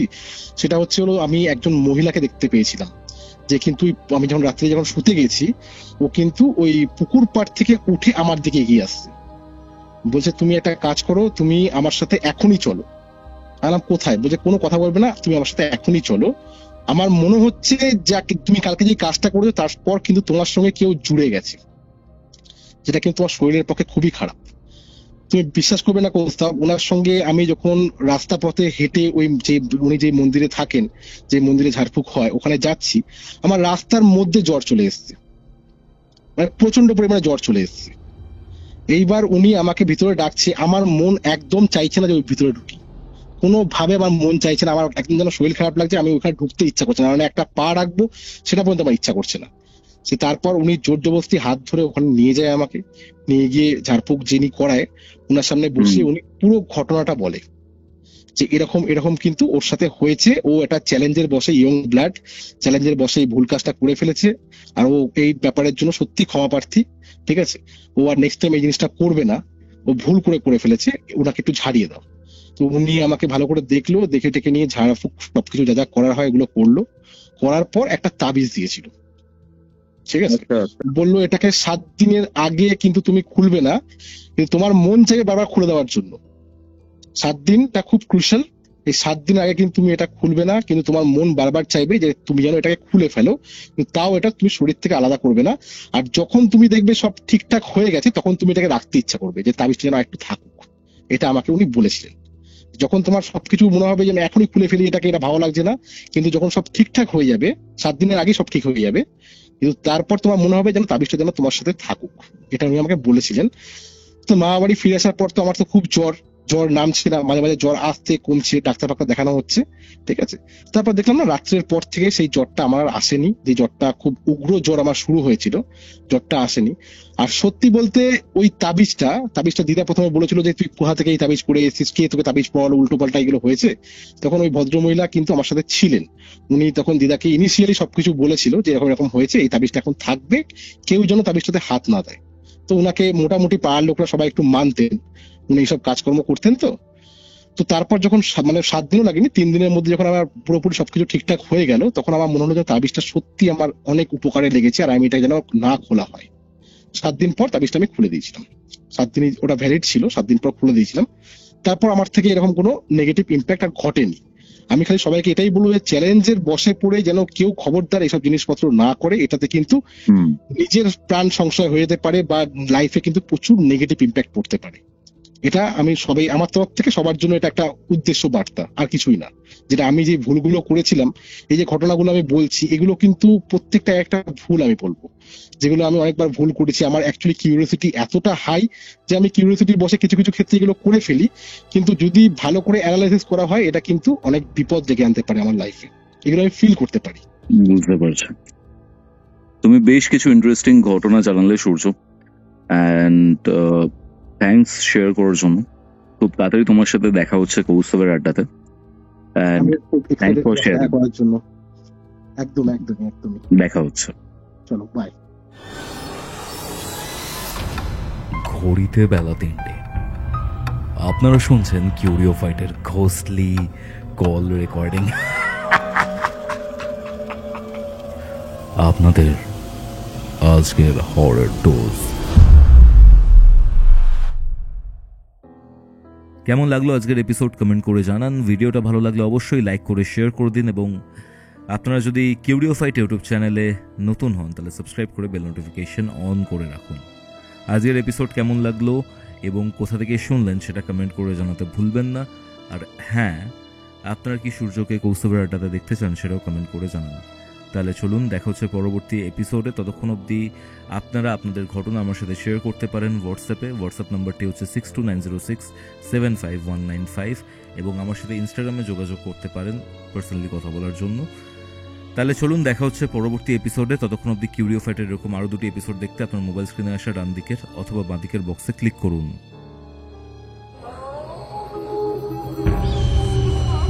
কিউরিও Fight presents Ghostly Call Recording, a horror audio documentary by Kaustav Kumar. এবার ভয় পাবে